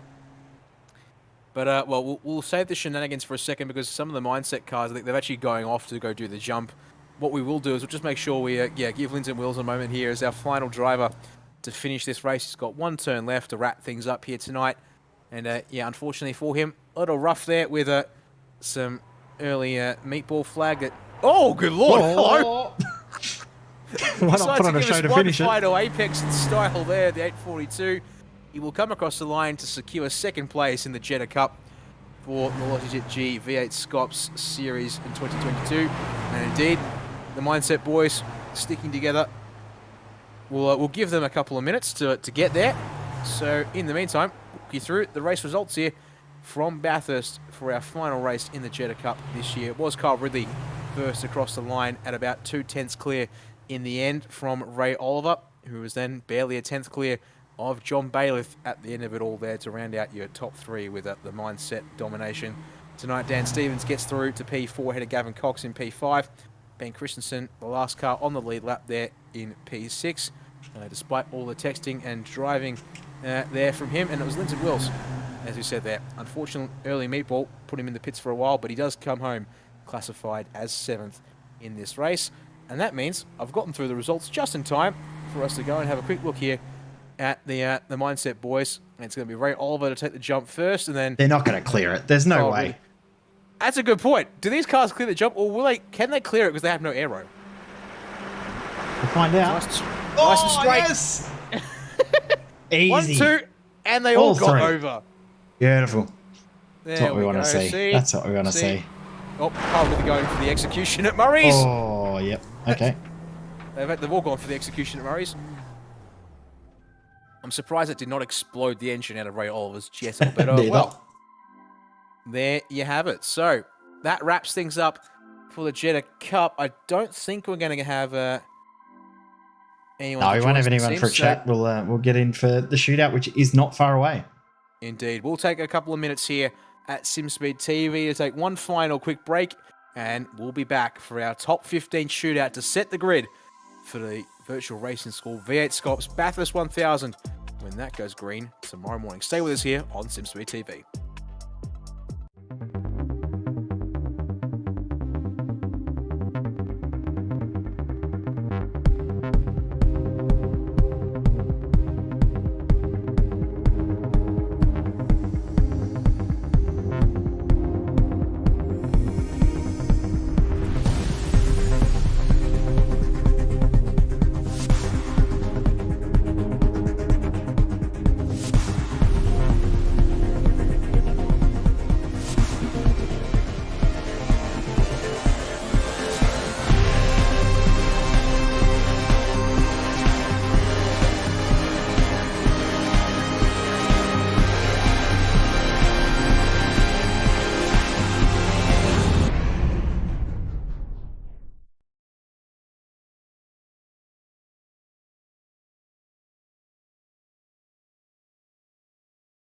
Are you new to sim racing, or maybe a veteran struggling to reach the next level? Have you ever wondered how the aliens reach impressive lap times that seem impossible to achieve? If so, you're not alone. Most drivers reach a certain level and get stuck. But getting faster on track is easier than you think. V8S coaches are some of the best sim racers in the world and offer one-on-one driver skills training at affordable rates to help new drivers learn the basics and help experienced drivers break through to the next level. Are you ready to get faster and get off the iRacing roller coaster? If so, V8S one-on-one personal training is for you. If you've invested in your equipment, it might be time to invest in yourself. Just go to virtualracingschool.com and sign up for a 30, 60 or 90-minute session with one of our world-class coaches, and you'll learn exactly what to do for faster lap times and more podiums.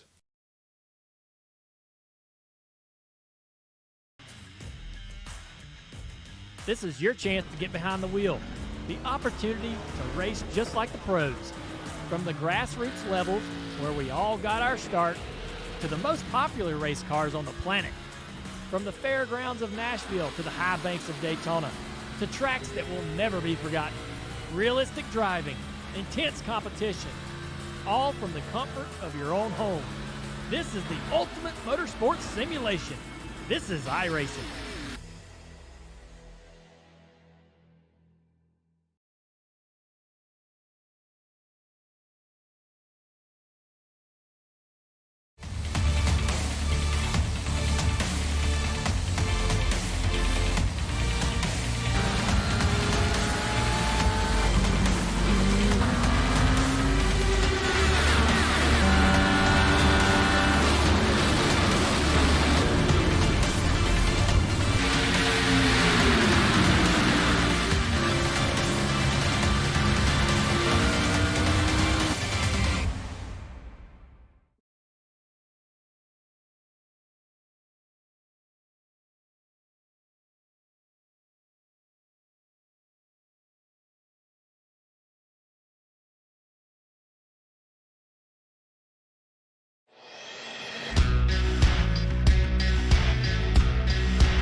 This is iRacing, the world's premier online racing game.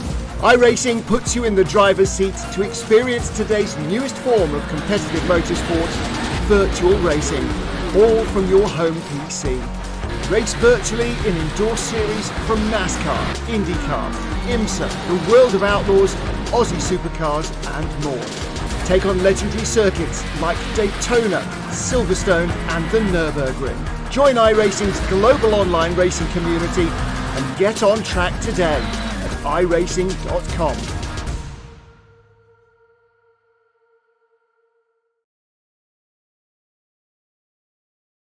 Are you new to sim racing, or maybe a veteran struggling to reach the next level? Have you ever wondered how the aliens reach impressive lap times that seem impossible to achieve?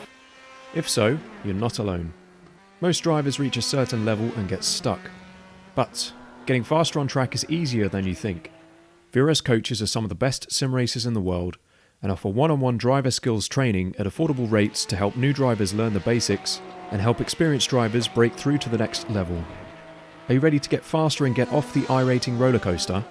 If so, V8S one-on-one personal training is for you. If you've invested in your equipment, it might be time to invest in yourself. Just go to virtualracingschool.com and sign up for a 30, 60 or 90-minute session with one of our world-class coaches, and you'll learn exactly what to do for faster lap times and more podiums.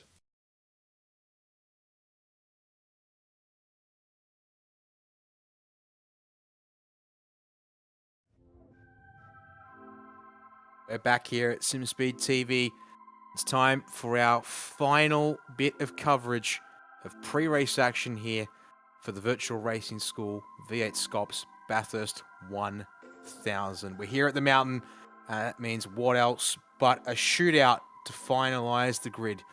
And here in V8SCOPS, the top 15 from qualifying earlier this evening will get their chance to lock themselves in to a slightly better grid spot than they may have qualified in. Of course, for someone like Andrew Gilliam, who put himself at the top of the charts for qualifying earlier, certainly would be looking to replicate that here in the shootout, but we'll have to wait and see.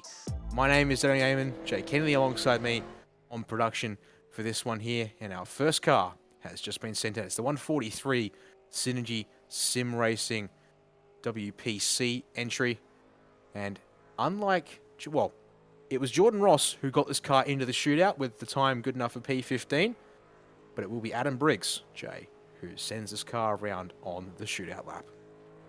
A little surprising to see that Briggs has been the driver to jump in. Not that Adam's got bad pace or anything. It's just that Jordan Ross was the driver that actually set the lap in qualifying. So driver change won't be the only one we see. We already know that in the 888 car that Luke Rosella set the qualifying time, but he will not set the shootout time. That's been discussed with us earlier in the week that was what would happen there. So Hayden Veld will do that lap in the 888 a little bit later on in the session. But yeah, Adam Briggs doing the lap here for Synergy Sim Racing. Going to be very, very entertaining. Yes, it will indeed. So confirmation that we are in a practice session for this one. That excites me. Tonight, once again, allow these drivers to have full reign of the circuit and push the limits up here on the mountain in particular, knowing that a 0x against the walls won't ruin the lap. Of course, you can push too hard and put it in the dirt here at the top of McPhilmy. That will be a 1x that will end your run as far as race control are concerned. And so, same for us here this evening. You can see here, though, the outlap from Briggs. Nice and gentle indeed. So, just go and grab those results for myself here, and I'll remind you all where we stand when it comes to qualifying times and how they got in to the shootout. So, 143 of Adam Synergy Sim Racing here. Jordan Ross got the car in with a 2. Oh, hang on, it's not even going to give me that one there because that was the race session. Apologies. Score round of qualifying, and I'll find it here. The Synergy 143. Qualifying time of 2 minute 3.000 was what Jordan Ross was able to do to get this car into the shootout. So we'll see if Adam Briggs can do better. It is warmer than the end of qualifying, I should add. Just gone past 3 p.m. virtual time in the sim here, Jay. Track temperature, 44 degrees Celsius. So, to be honest, I think we're going to see slower times in this shootout, just based on the way those temperatures should affect things. As here we go with Adam Briggs, first car off here to start a lap. Started a lap relatively early as well. Started it right at the exit of the chase. We'll probably see other drivers start it way later, right at the approach to the final corner. But good start to the lap.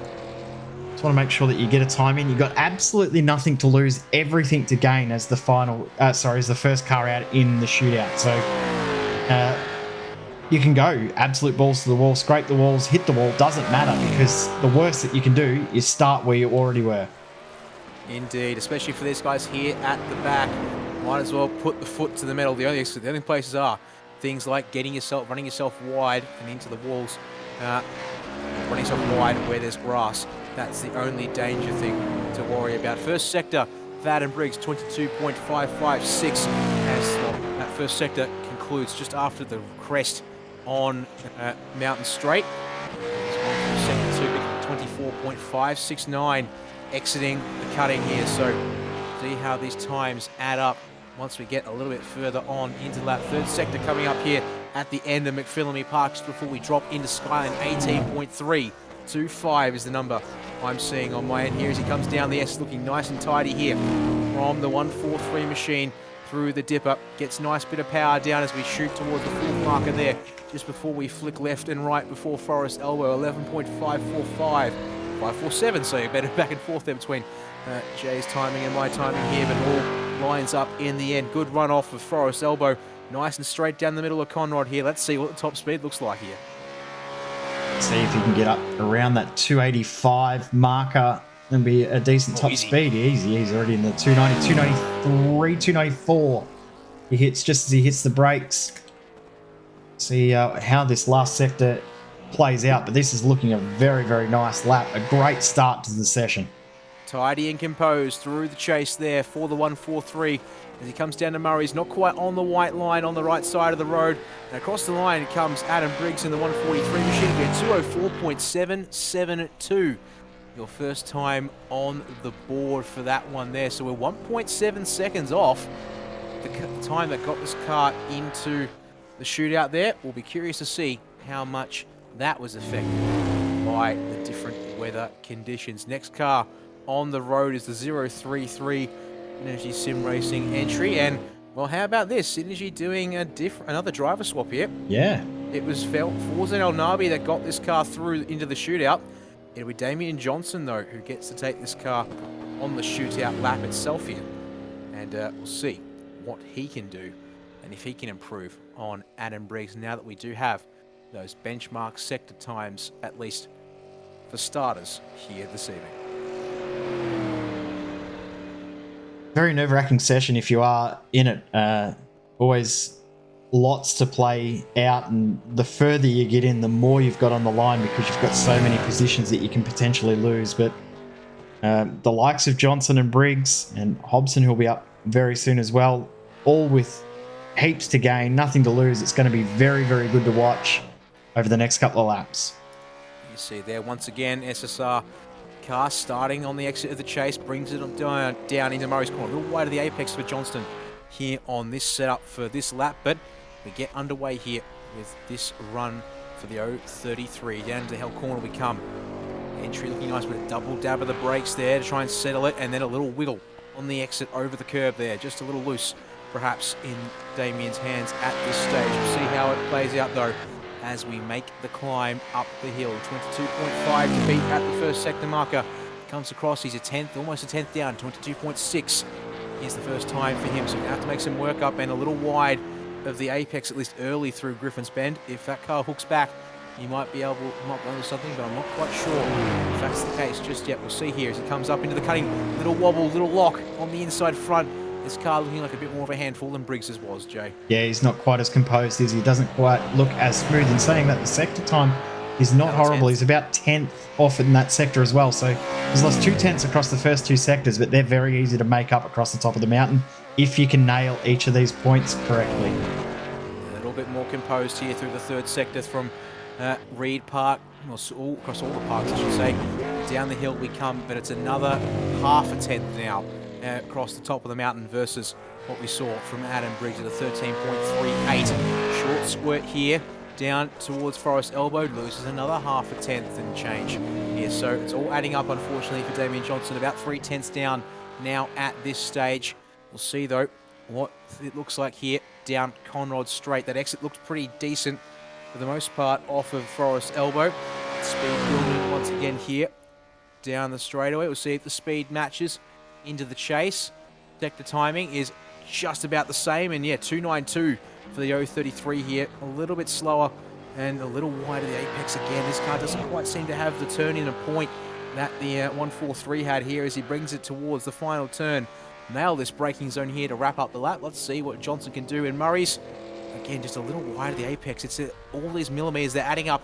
Nice use of the exit curve though, but it will be a 205.173 as he comes across the line in second for now, and 4/10 back. Another 10th loss there in the final sector on top of all that came before it as well, unfortunately, there for Johnston. Yep, just a tidy lap, but not quite as tidy as what we saw from Adam Briggs on that first flying lap. So a good lap, but just not quite that little bit of polish that we saw from Briggs. Now a man that's very, very familiar to the shootout.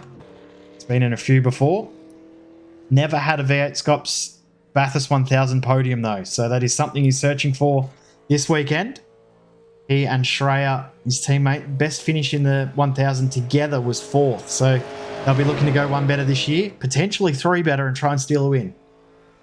Yeah, you would think so. They'll have some stiff competition though once again this year if they want to move on that 1000 result. The first of our retro cars, in fact, pardon me, actually is going to be one of our 2 retro cars here in the Enduros. The shootout here for the Enduros as Hobson slowly winding up the pace, a little bit more gradual than our other cars, and actually rolls back out there just before Murray's corner. So going to really try and prioritise the run here through the final turn. It's a nice shallow exit, straightens it out quite late there, but here comes Brenton Hobson, our 3rd driver in the shootout. See what he can do, try and beat. Oh, locks up though on the inside of turn 1. That's going to hurt by at least 10th here in sector 1. Didn't look like he came out of it too bad, but yeah, a little bit of a lockup did hurt him a little bit on the entry, but the exit still looked okay. We'll get a guide as he just comes up over the rise, and he's down by actually quite a lot. 10th and a half. Yeah, 22.7 at the first marker, so indeed, yeah, that lockup pretty crucial, but looks tidier there through turn 2 versus what we just saw from Johnston a moment ago here as he makes the climb up into the cutting. He gets his car pulled up, get it in. A couple of dabs of the brakes there on the way in, but definitely looking a little bit more pointy now at this point of the lap as he brings it up towards the cutting. And indeed, a 10th and a half gain back through sector 2 on your provisional pole sitter. So there we go. Now I think it's starting to come together for Hobbo. Maybe just not quite switched on the tyres right at the start, up against the wall through Reed Park as we enter McPhillamy here. Definitely getting up on the exit curve there on the berm. That's looking good. Another purple sector pulls another 10th and a half on Briggs, pardon me. Aggressive on the curbs down the SSJ, but looking good now as it keeps adding up here through this run across the top of the mountain. Another purple sector, personal best. That's the incorrect time. We'll fix that up in a second. But looking, yeah, that looks better. Would have been a great middle sector there if it's 11.2. 11.5 for Hobson is not much of a, what's that, 1,000th difference between he and Briggs, but it's enough to make the timing sheet light up in the direction you want. You want to see purple on the timing sheet? All sorts of purple happening right now for Brenton Hobson. This looks really, really good. Another purple sector. Yep, that's another half 10th. He's now gained about 3.5 tenths, lost about 10th and a half in sector 1. This is all adding up to go P1 for the 88 here. Just got to get Murray's corner negotiated now that the chase was all nice and tidy here as he brings it into the final corner there. That looks decent enough there across the line for the 88 machine, and he will go to a 2:04.570 and put it 2 tenths between himself and Adam Briggs. So SSR with these opening cars in the shootout, all looking pretty neat and tidy here at this stage. Now, interestingly, why on earth is it giving me purples for Wayne Burke on his outlap? Yeah, I'm seeing the same thing. I don't know either. Multiple seconds down on what we just saw Hobson do. Oh well, quirks of Joel real timing apparently. Here, as you can see, Wayne Burke, nice and gradual here as he comes down into Forest Elbow. Nice and lazy turn in, nice and lazy on the power. Definitely don't excite the car here on the outlap, to be sure. Interesting thing to note there was Hobson started his flying lap a lot later than the first two, so I think Burke will learn a little bit, and I'm sure that Berkey has been in communication with Hobbo and probably with Briggs and Johnson as well. Of course, the first 4 cars that we're seeing in the shootout all from the same stable, Synergy Sim Racing, so I'm sure that there'll be discussions around how much to, or how late to start the lap. You can see, again, very, very late coming into the chase. Still not pushing too hard yet. Still very ginger on the throttle, waiting till the last possible second before he starts this lap. Yeah, we'll see here. Yeah, nice and gradual on the way down into Murray's. So much like what we saw there from Hobson, we'll try and set this car up to be as good as it can for as long as it can on this lap. It's underway nice and tidy through Murray's. Let's see here, can you get it pulled up for turn 1? A little wide of the apex, but doesn't lock the left front there, so probably a little bit better, all things considered. We'll see here what the first sector looks like as we make our way up the mountain. Remember, the comparison to Hobson is not the best sector that we've seen. He didn't have the best start to the lap. And this first sector is not far away from Hobson's lap. So about a 10th and a half slower than what we saw from Briggs, but still a little bit quicker than Hobson in that first sector. This is going to be interesting. Yeah, the game of seeing who gets their car switched on earlier, the better. But you know, he's wide through the cutting there as Burke. That's going to compromise surely at least a 10th here on the way up out of the cutting. 22.4 to beat through sector 2. And it's a 22.6. It's almost as slow as Damien Johnston's second sector, unfortunately, for Burke here. He comes through the grate there at Reed Park, up against the fence there for the approach to McPhillamy. Maybe regathering some composure here as we come across the top. Third sector, 18.25, is about a 10th down on Hobson once again, but does improve relative to Briggs and Johnson. If he can keep it tidy here and sharp through this final couple of points, he'll gain some more time, but no, slowest down the S's, unfortunately, for the 89 here as he really focuses on a tight run through the elbow shape. That does look pretty good. Little pinch of the brake, but that doesn't hurt you, all things considered, on a one-lap run around the mountain here. Yeah, it looked like he mainly, as you said, he pinched it tight, but he got a great corner exit, and that was what he wanted through Forest Elbow. What will he get up to down Conrod Straight? Straight line speed down a little bit from what we've seen some of the other guys, so not quite as fast. Sector doesn't look as good as what we've seen from others. Indeed, 25.5, unfortunately losing nearly 2 tenths on your provisional pole sitter here in that run alone, and several kph down to got just Murray's corner to pull it up here and get the lap done. A little wide of the apex, a little wide up on the grass there. That is working the tyres and then some. Unfortunately for Wayne Burke, it's come unstuck there at the end of 205.3. We'll see him at the back of the shootout for the time being. You actually see that Tom Freer's name showing up on the timing tower. Now, I can confirm, Jay, there's actually discussions, race control, looking into car 89, potentially escaping back to the pit box when they were given instruction to leave the pits, start their warm-up lap there. So their time might be considered null and void, and we'll see them at the back of the top 15. All the same potentially. Positive about how we run the session for this event is that can be reviewed post and adjusted before we get into the race tomorrow. So stick tuned on our social channels over the next 12 hours or so, because we'll have an update for you before the race tomorrow morning. And of course, coverage starting at 11 a.m. tomorrow morning with little grid walkthrough before the green flag starts at 12 noon in Melbourne City time. Here we go for Corey Shepherd starting this flying lap. Now, he was a lot faster down this Conrod straightaway, if I'm not mistaken, and also worked the car up a bit more speed on the exit of the chase, but a little wide of the apex through turn 1. Curious to see if the preparation has gone to plan here for Shepherd's car. And for the first time this year, and for the first time in a long time, Shepherd not running under the Premier Racing Team banner. Him and Tom Freeman running as privateers for this weekend. We've got the zoom cam footage here and able to see both pedal, steering, and shifter inputs for Shepherd here as he climbs up the hill to 22.6 in the opening sector, which is about almost a tenth better than Hobson, but still not the fastest opening sector we've seen at this track so far. That still belongs in the hands of Adam Briggs. Sector 2, though, is a lot better.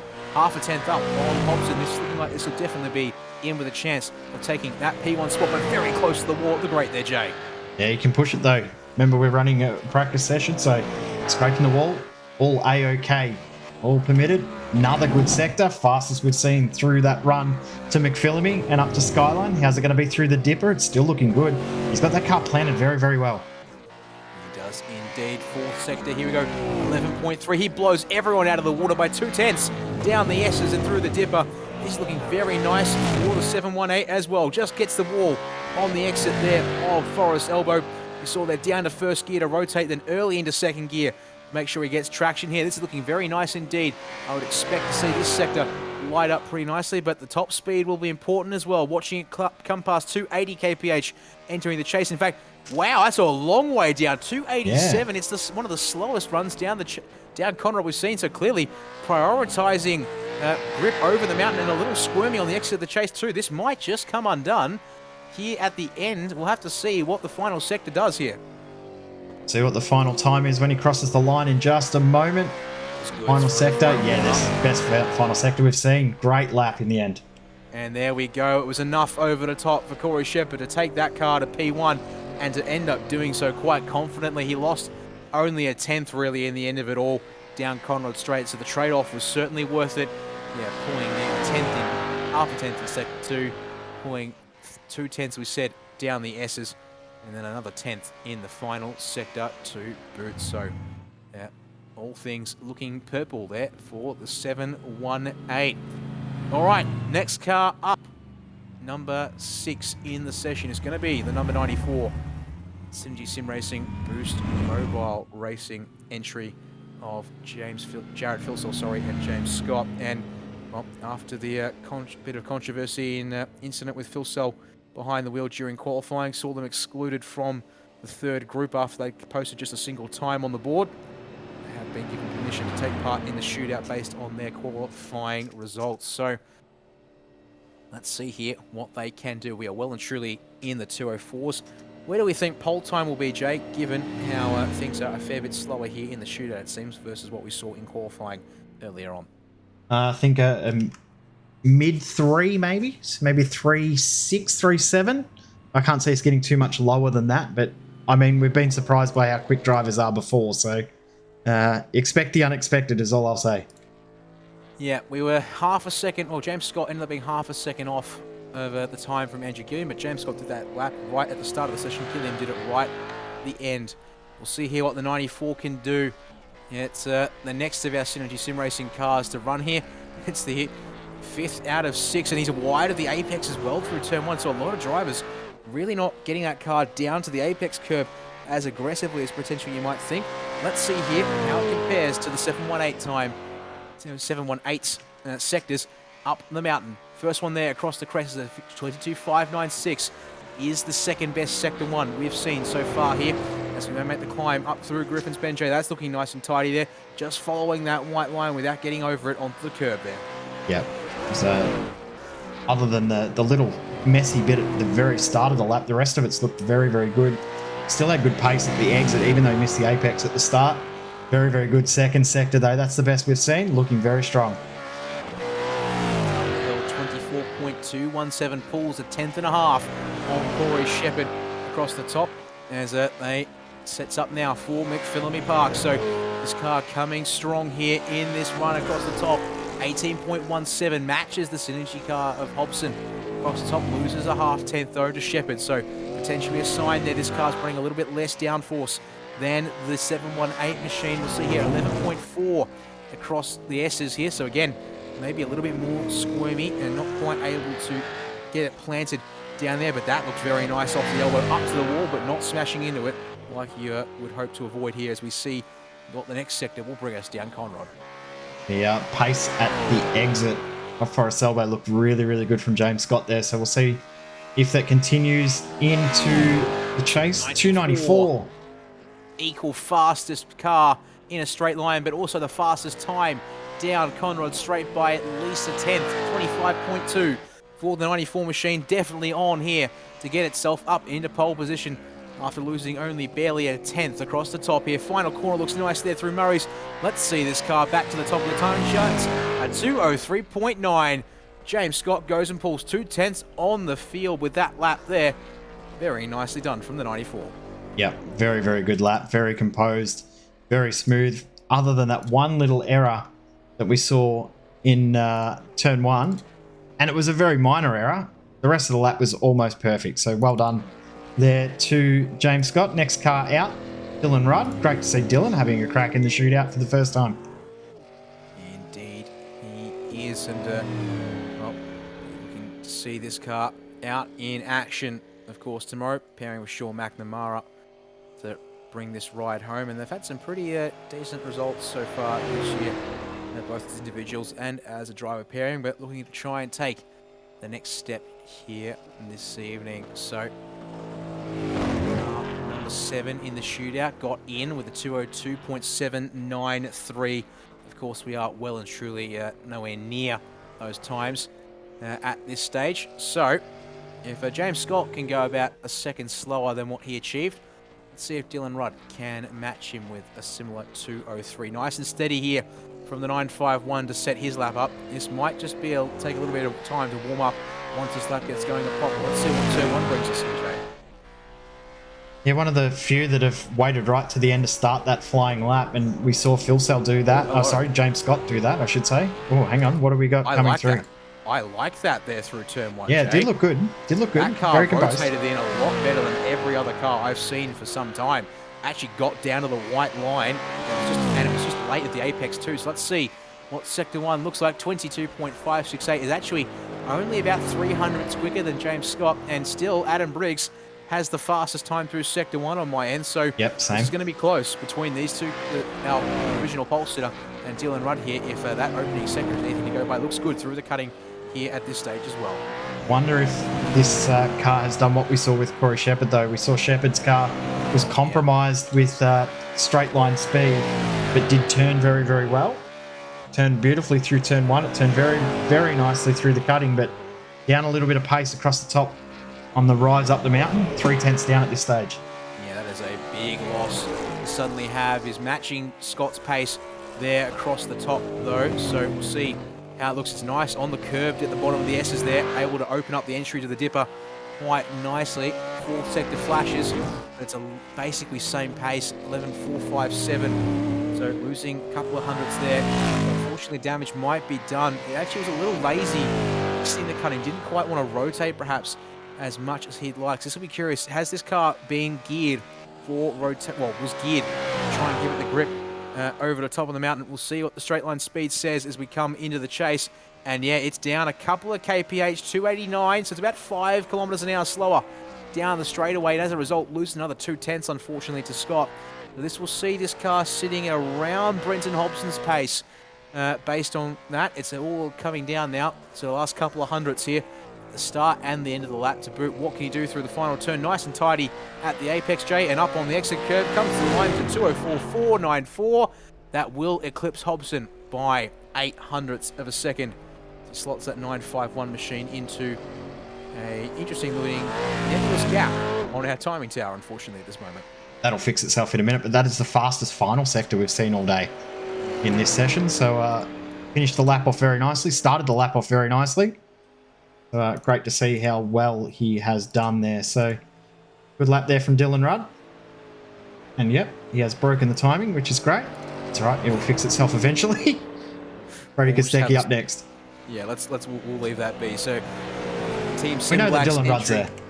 Yeah, we'll just remember Dylan Rudd in the 951 car. But yes, turning our attention to the 62 Simblacks entry of Brody Kostecki. Stanaway did the pre-qualifying, but it's been all Brody this afternoon to do the work to get this car through to qualifying into the shootout.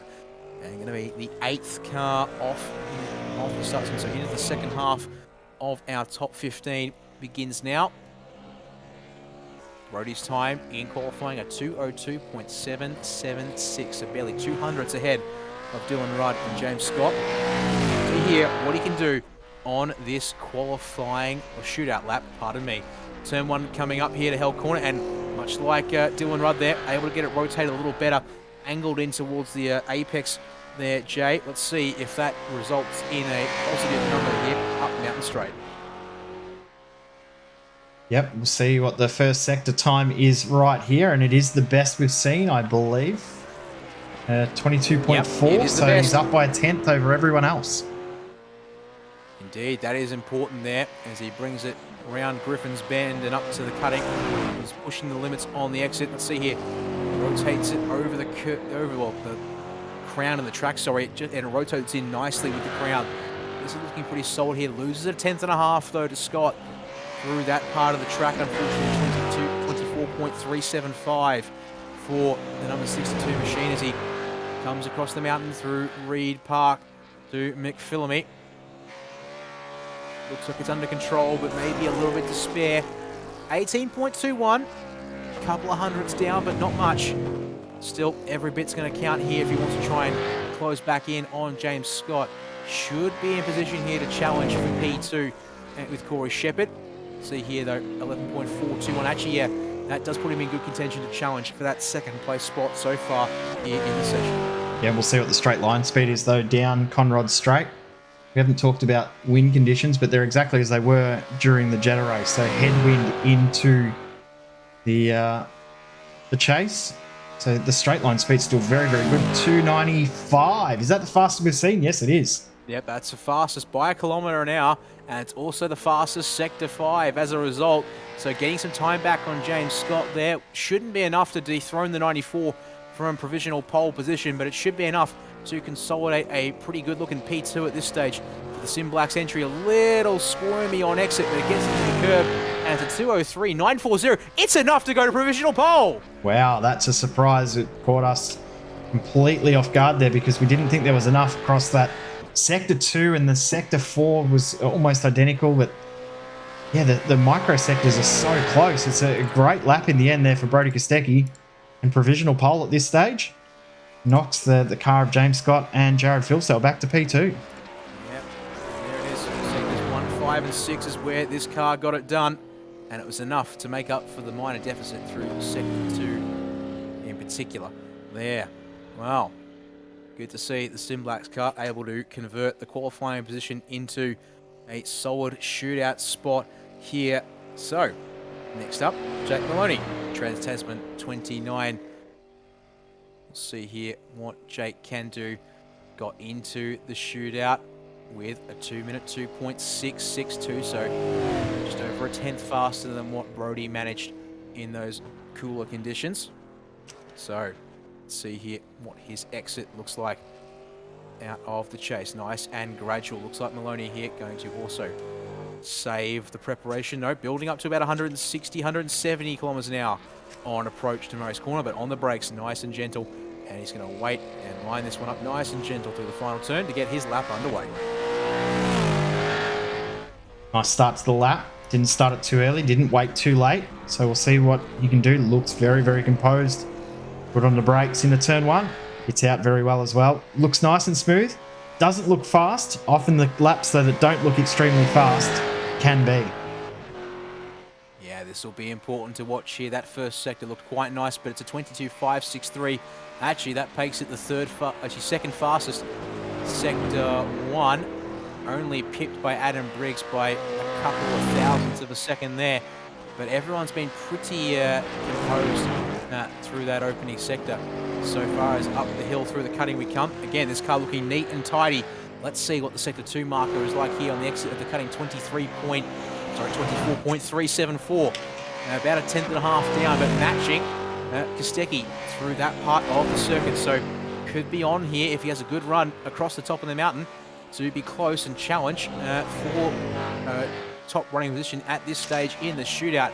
Third sector's up 18.211, so almost matching Kostecki sector for sector. Has half a 10th in hand from the run out of Hell Corner up Mountain Straight as well, Jay. Yeah, it's faster across the top. Yeah, that's the fastest we've seen across the top, I believe. Shepard Oh, no, beats him by half a Shepard. tenth. Yeah, Shepard by half a tenth, but yeah, still very, very quick. All right, then. Let's see what the straight line speed's like for Maloney, because the run out of Forest Elbow was solid there indeed. Coming up and over the crest here. Watching the speed build past 280 kph on for 290 here. 25.3 is actually nearly 2/10 down on the Simblacks entry here. So I think this might just turn it around in favour of the 62, as the gaps have been incredibly close elsewhere so far otherwise. And actually, there's your answer. Yeah, because 62 had the best run up the hill. Unfortunately, didn't have the up-to-date timing because they went past the second one marker. But looking decent through the final turn. It's going to be close, but 204.231 actually slots in just behind Corey Shepard, provisionally P4 for the 29 car. Still not a bad position to be in that top. Inside that top 4 at this stage, so they'll be right up towards the pointy end. Ethan Grigalt about to start his lap. He'll be the next car out. And we'll see what happens with this lap. He's been very, very quick, very consistent, and very composed in shootouts previous. Also has provided some pretty exciting moments in shootouts. I remember getting his first ever pole position back in our first non-Bathurst 1000 endurance race in V8SCOPS back at Spa in 2015. Yes, we'll watch then as we see Grigalt's nice and amble, well, nice and steady, 200 kph down into the chase, and then nice and gentle through the little flick here as we roll on down to the last couple of turns. Let's see here, backs it right on off there through the apex of the chase there. Does Jay? Oh, does Grigalt? No, Jay? I'm not doing the lap.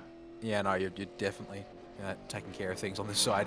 But nice and steady for the 117 as he comes through the final corner. Tries to straighten up a little earlier than some others. Here we go with our 10th lap of the session.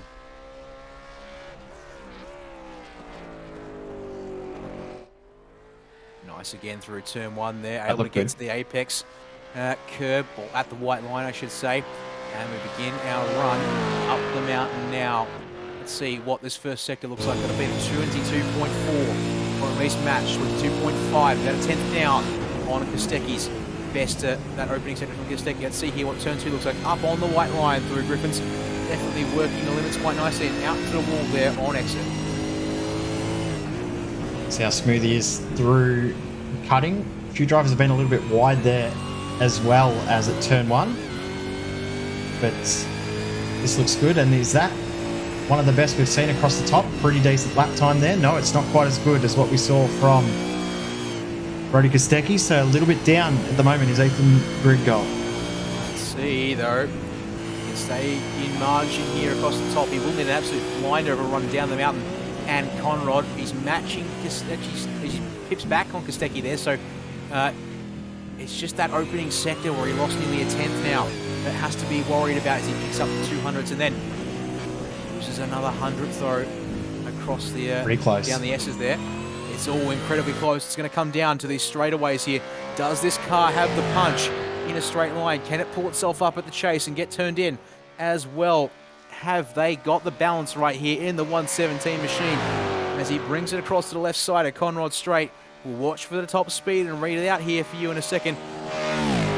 Not even 290. This car is definitely trimmed for the top of the mountain, but he's down nearly 2 and a bit tenths on Kostecki. Unfortunately, that will see him probably back around Maloney's time or so. Let's see here what the final corner has for us.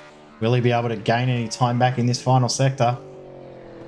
It's going to be very, very interesting. That group third on back is very tight at the moment, and that is where we will see Ethan Grigalt slide into. Surprised to see him slide right in the middle there, but slides into P4 in between Shepard and Maloney. All right, well, good thing is I can apparently make a good estimate then on where cars are going to be on lap time based on their sectors. He'll pull the car off to the side, and we'll turn our attention to the next car. Currently getting ready for their shootout lap. It will be Brady Myers piloting the number 22 Trans-Tasman racing machine here. And, well, we'll see what he's got for us in this one. pardon me, put the car 5th place in qualifying with a 2:02.654, which was a 1/1000th of a second better than what Ethan Rigault was able to do in that session.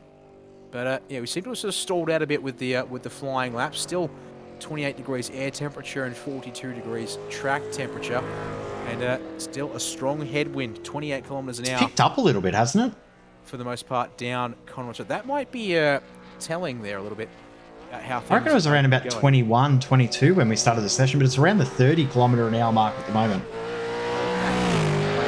Then as well. Probably should keep my eyes on the weather as we see here. Myers get this lap underway through Hell Corner, a little wide compared to some other drivers and a little bit more squirmy, but able to rotate it through the curb there fairly well. I'm just not so convinced this first sector will be as good as we've seen from the others so far. First mark comes up to 22.5, so loses about 7/100ths of a second there to original pole sitter at this stage. Jay looking neat and tidy though through Griffin's Bend and gets it out to the exit. Yeah, the first sector timing hasn't really been a great marker, has it? We've seen it all over the shop, so I don't think looking into the first sector is too much to look at this stage, because everyone's setup has been so different through that part of the track. This sector, though, has been a little bit more telling, and that's not too bad there from Brady Myers. It's a couple hundreds back on. Kostecki goes out right to the wall there, down into the grate, really pushing the limits here of what's available at the track without doing damage. He's got plenty of control though there over the crest, gets a couple of hundreds back once again down at McPhillammy Park. Let's see here, down the S of the dipper. Oh, I think he might have just grazed the apex wall of the dipper there, 11.7. Unfortunately, that's costing nearly 3/10 there, it seems. Didn't quite look as composed as he'd like it. You can hear there on board with the 22, rear wheels lighting up on the exit of Forest Elbow. Let's see what the straight line's like. The wind is starting to turn into a bit of a crosswind here, Jay. It's trending, it's approaching crosswind amounts. And it's also dropped in intensity as well. Not too bad a sector down Conrod, but not as good as we saw from Kostecki. What will Brady do here in this final sector? He hasn't gone through the chase too badly there. Yeah, looking fairly neat and tidy there for the 22s. Out to the white line. A millimetre further, he might have had that rear wheel in the grass. He gets it up into the grass for a fraction there. Across the line here will come. It's a 2:04.476. Slots in behind Jake Maloney, just ahead of Dylan Rudd in P7 now for the 951. So going to be a little bit further back for the 22 than they might prefer, but still very long race tomorrow. That all considered, doesn't matter too much just yet today, at least, how things go. Now this car, we were expecting or being told that it might not make the top 10 shootout, but it has been able to get here just in time, and another one of the Synergy cars that's going to be splitting the qualifying and shootout roles. It was Luke Rosella that got this car to P3 in qualifying, the 888 Synergy Sim Racing machine, pardon me, P4, apologies. Let's not jump to conclusions here, but it'll be Hayden Veld who has been given the shootout responsibilities for the 888. So let's see what he can do. He wasn't given those responsibilities by choice, I will advise. Yes, it is true. Scheduling of life activities elsewhere has sort of forced their hand here this evening, but they're in the top 15, so I guess the worst you can do is 15th. And with the 1000k race, that isn't so bad. Let's see here what Hayden can do. Up into turn 1 we go.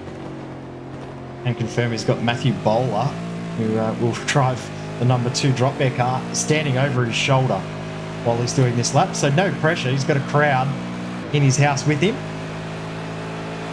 See what he can do. Crowd of 1. Let's see here. First sector for the 888 is a 22.57. Actually gets a couple of hundreds on. Oh, that was a bit squirrely. But that's in deep. That's squirming through the middle of Griffins. He gets it gathered back up, but that'll hurt surely. The run here to the cutting for sector number 2. Does keep it nice and tight. Focuses on Genki Shaw. Gets a good exit, or run through the apex and the exit, I should say, of the cutting. Second marker is a 24.7. Unfortunately drops 4/10 on your provisional pole sitter as a result of that little squirm at Griffins. I'm surprised that he's made it this far and hasn't hit the wall, because he's on his way to a party as soon as he does this lap. So that's why we're surprised that he's actually been able to get it out on track. And talking to him all week, he has been nervous about this because he was anticipating that he was going to have to run in the shootout and wasn't looking forward to it in the slightest. Yeah, not too bad across the top to McPhillamy Park, but a little wide at the bottom of the S's. Will drop another 1/10 of a second to your provisional pole sitter. So unfortunately not looking all too great here for the Triple Eight. Will drop down somewhere in around 7th or 8th at this stage, I would wager, but still got the run down Conrad and the Chase and Murray's corner to come, so could swing back the other way here. Speed looking okay at the moment. We'll see if it gets to 290 kph. It will get to 290. Will it get almost the best speed? Yeah, 293. These Synergy cars are pretty quick in a straight line, it would seem. Not quite the fastest this time, but pretty dang close. It's 25.4 down Conrad, so a little bit rough off of the elbow, losing a couple with another 2/10 there. So see here, can he beat Brenton Hobson's time? Back in position number 8. I reckon that's where it might fall. 2:05.0. Unfortunately, is several tenths back, sitting provisionally P10 for the Triple Eight machine. They won't start 12th, which is probably the positive that they can take away from that session. And finished ahead of 2 of his teammates as well, which is always a good point to take away from a shootout session. But it leaves us with not many left. Dylan O'Shea still left to run, well as Josh Anderson and Andrew Gilliam will be our last 3 drivers to head to the shootout, head to the track. The shootout, as Dylan O'Shea is out there now. Did a very, very good job in qualifying. Put a P3. Can he back it up in the shootout?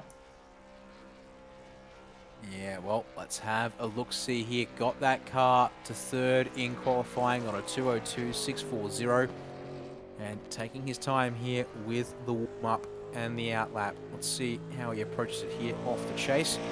Gradually rolls in the speed down towards Murray's, but only up to about 155 kph, so not pushing too hard here on the outlap as he begins this one here for the 99, our 3rd last car to head on out for the shootout. To turn 1 we come.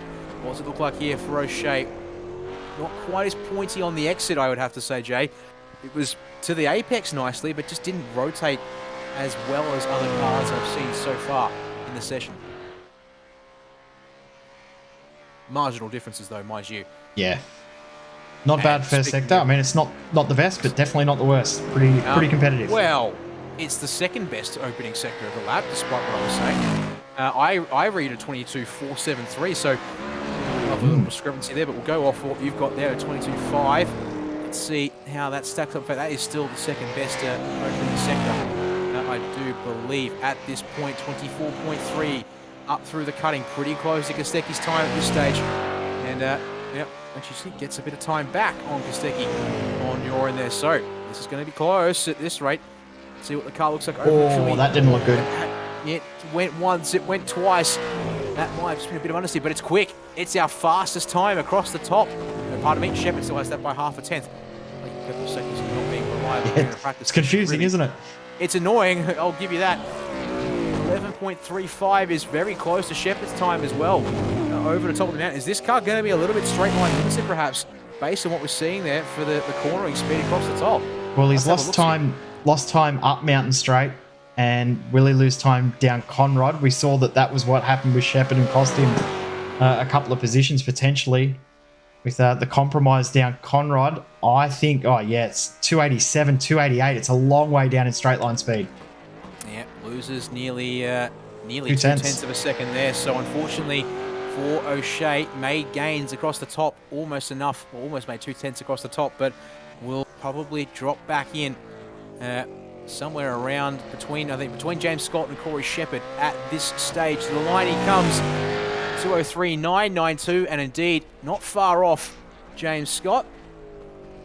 And all things considered, fastest only last half sector. a tenth. Indeed, 22.2, able to beat everyone there by, well, beats Ethan Grigault, the previous best, it would seem. Yes, it was Grigault who had the previous best in that final couple of corners. So, keeps that car no worse than P5 or a 99 to start this one off. 2 cars to go. some of the most successful names in this series Reigning champions. to come. Indeed, the reigning Bathurst 1000 pairing, trying to go back to back.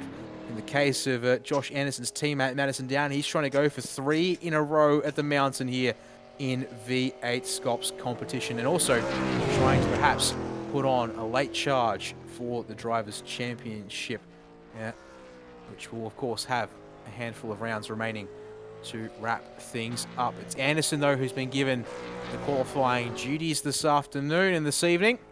Let's see, he's definitely a little bit more gradual with the throttle, easing it in to Murray's here.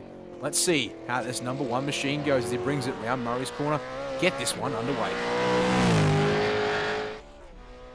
Big pressure lap here for Josh Anderson. What can he do? Can he put this one up? Top of the timesheet on this lap. Not bad through Held Corner. Great start to the lap. See what he can do when he comes up to the most crucial few corners. I think from Griffin's Bend, that section up to McPhillamy is where we're going to see whether this is going to be good enough or not. First sector, though, looks pretty decent.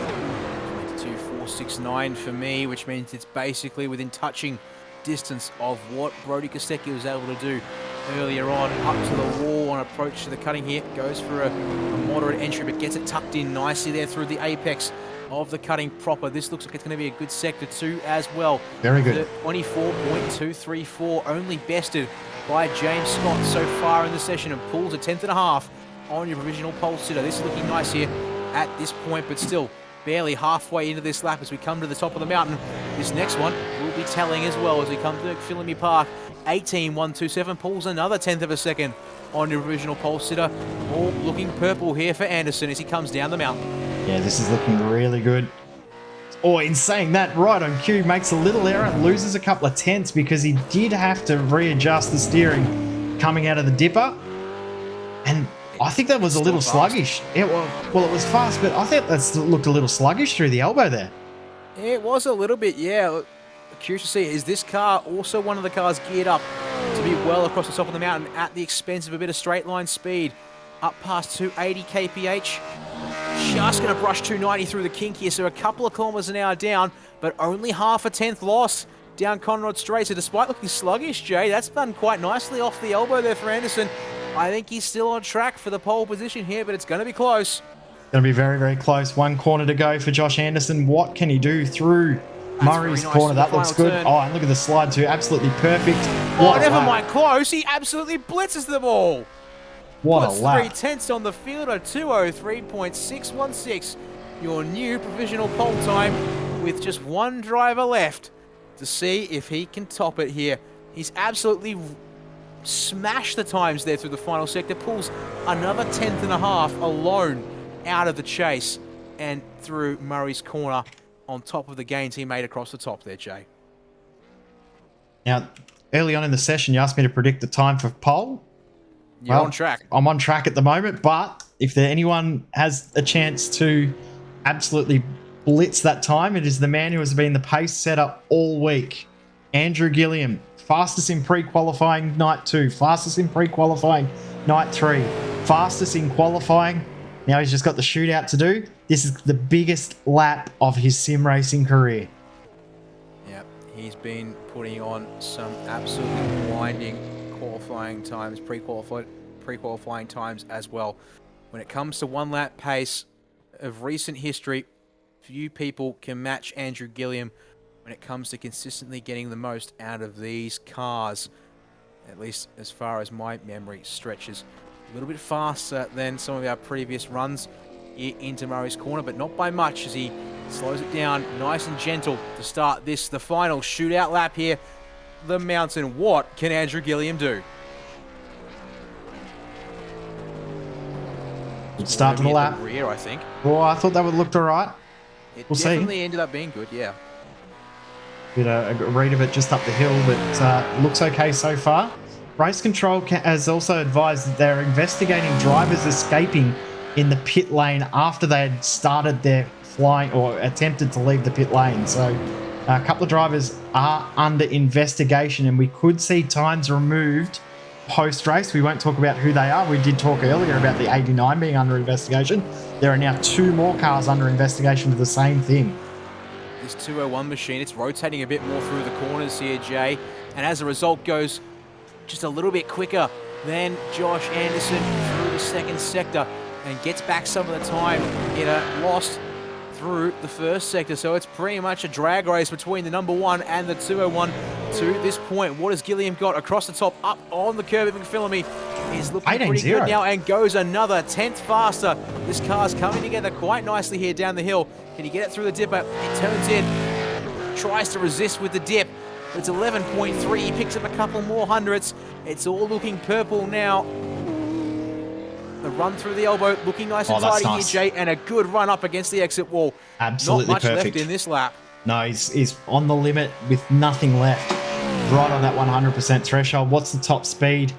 It looks pretty reasonable as well. So this is looking like a decent lap. It's going to hit 290, no, 288. So down a little bit in straight line speed, but still the sector time still looks really good. He got a great exit out of the elbow.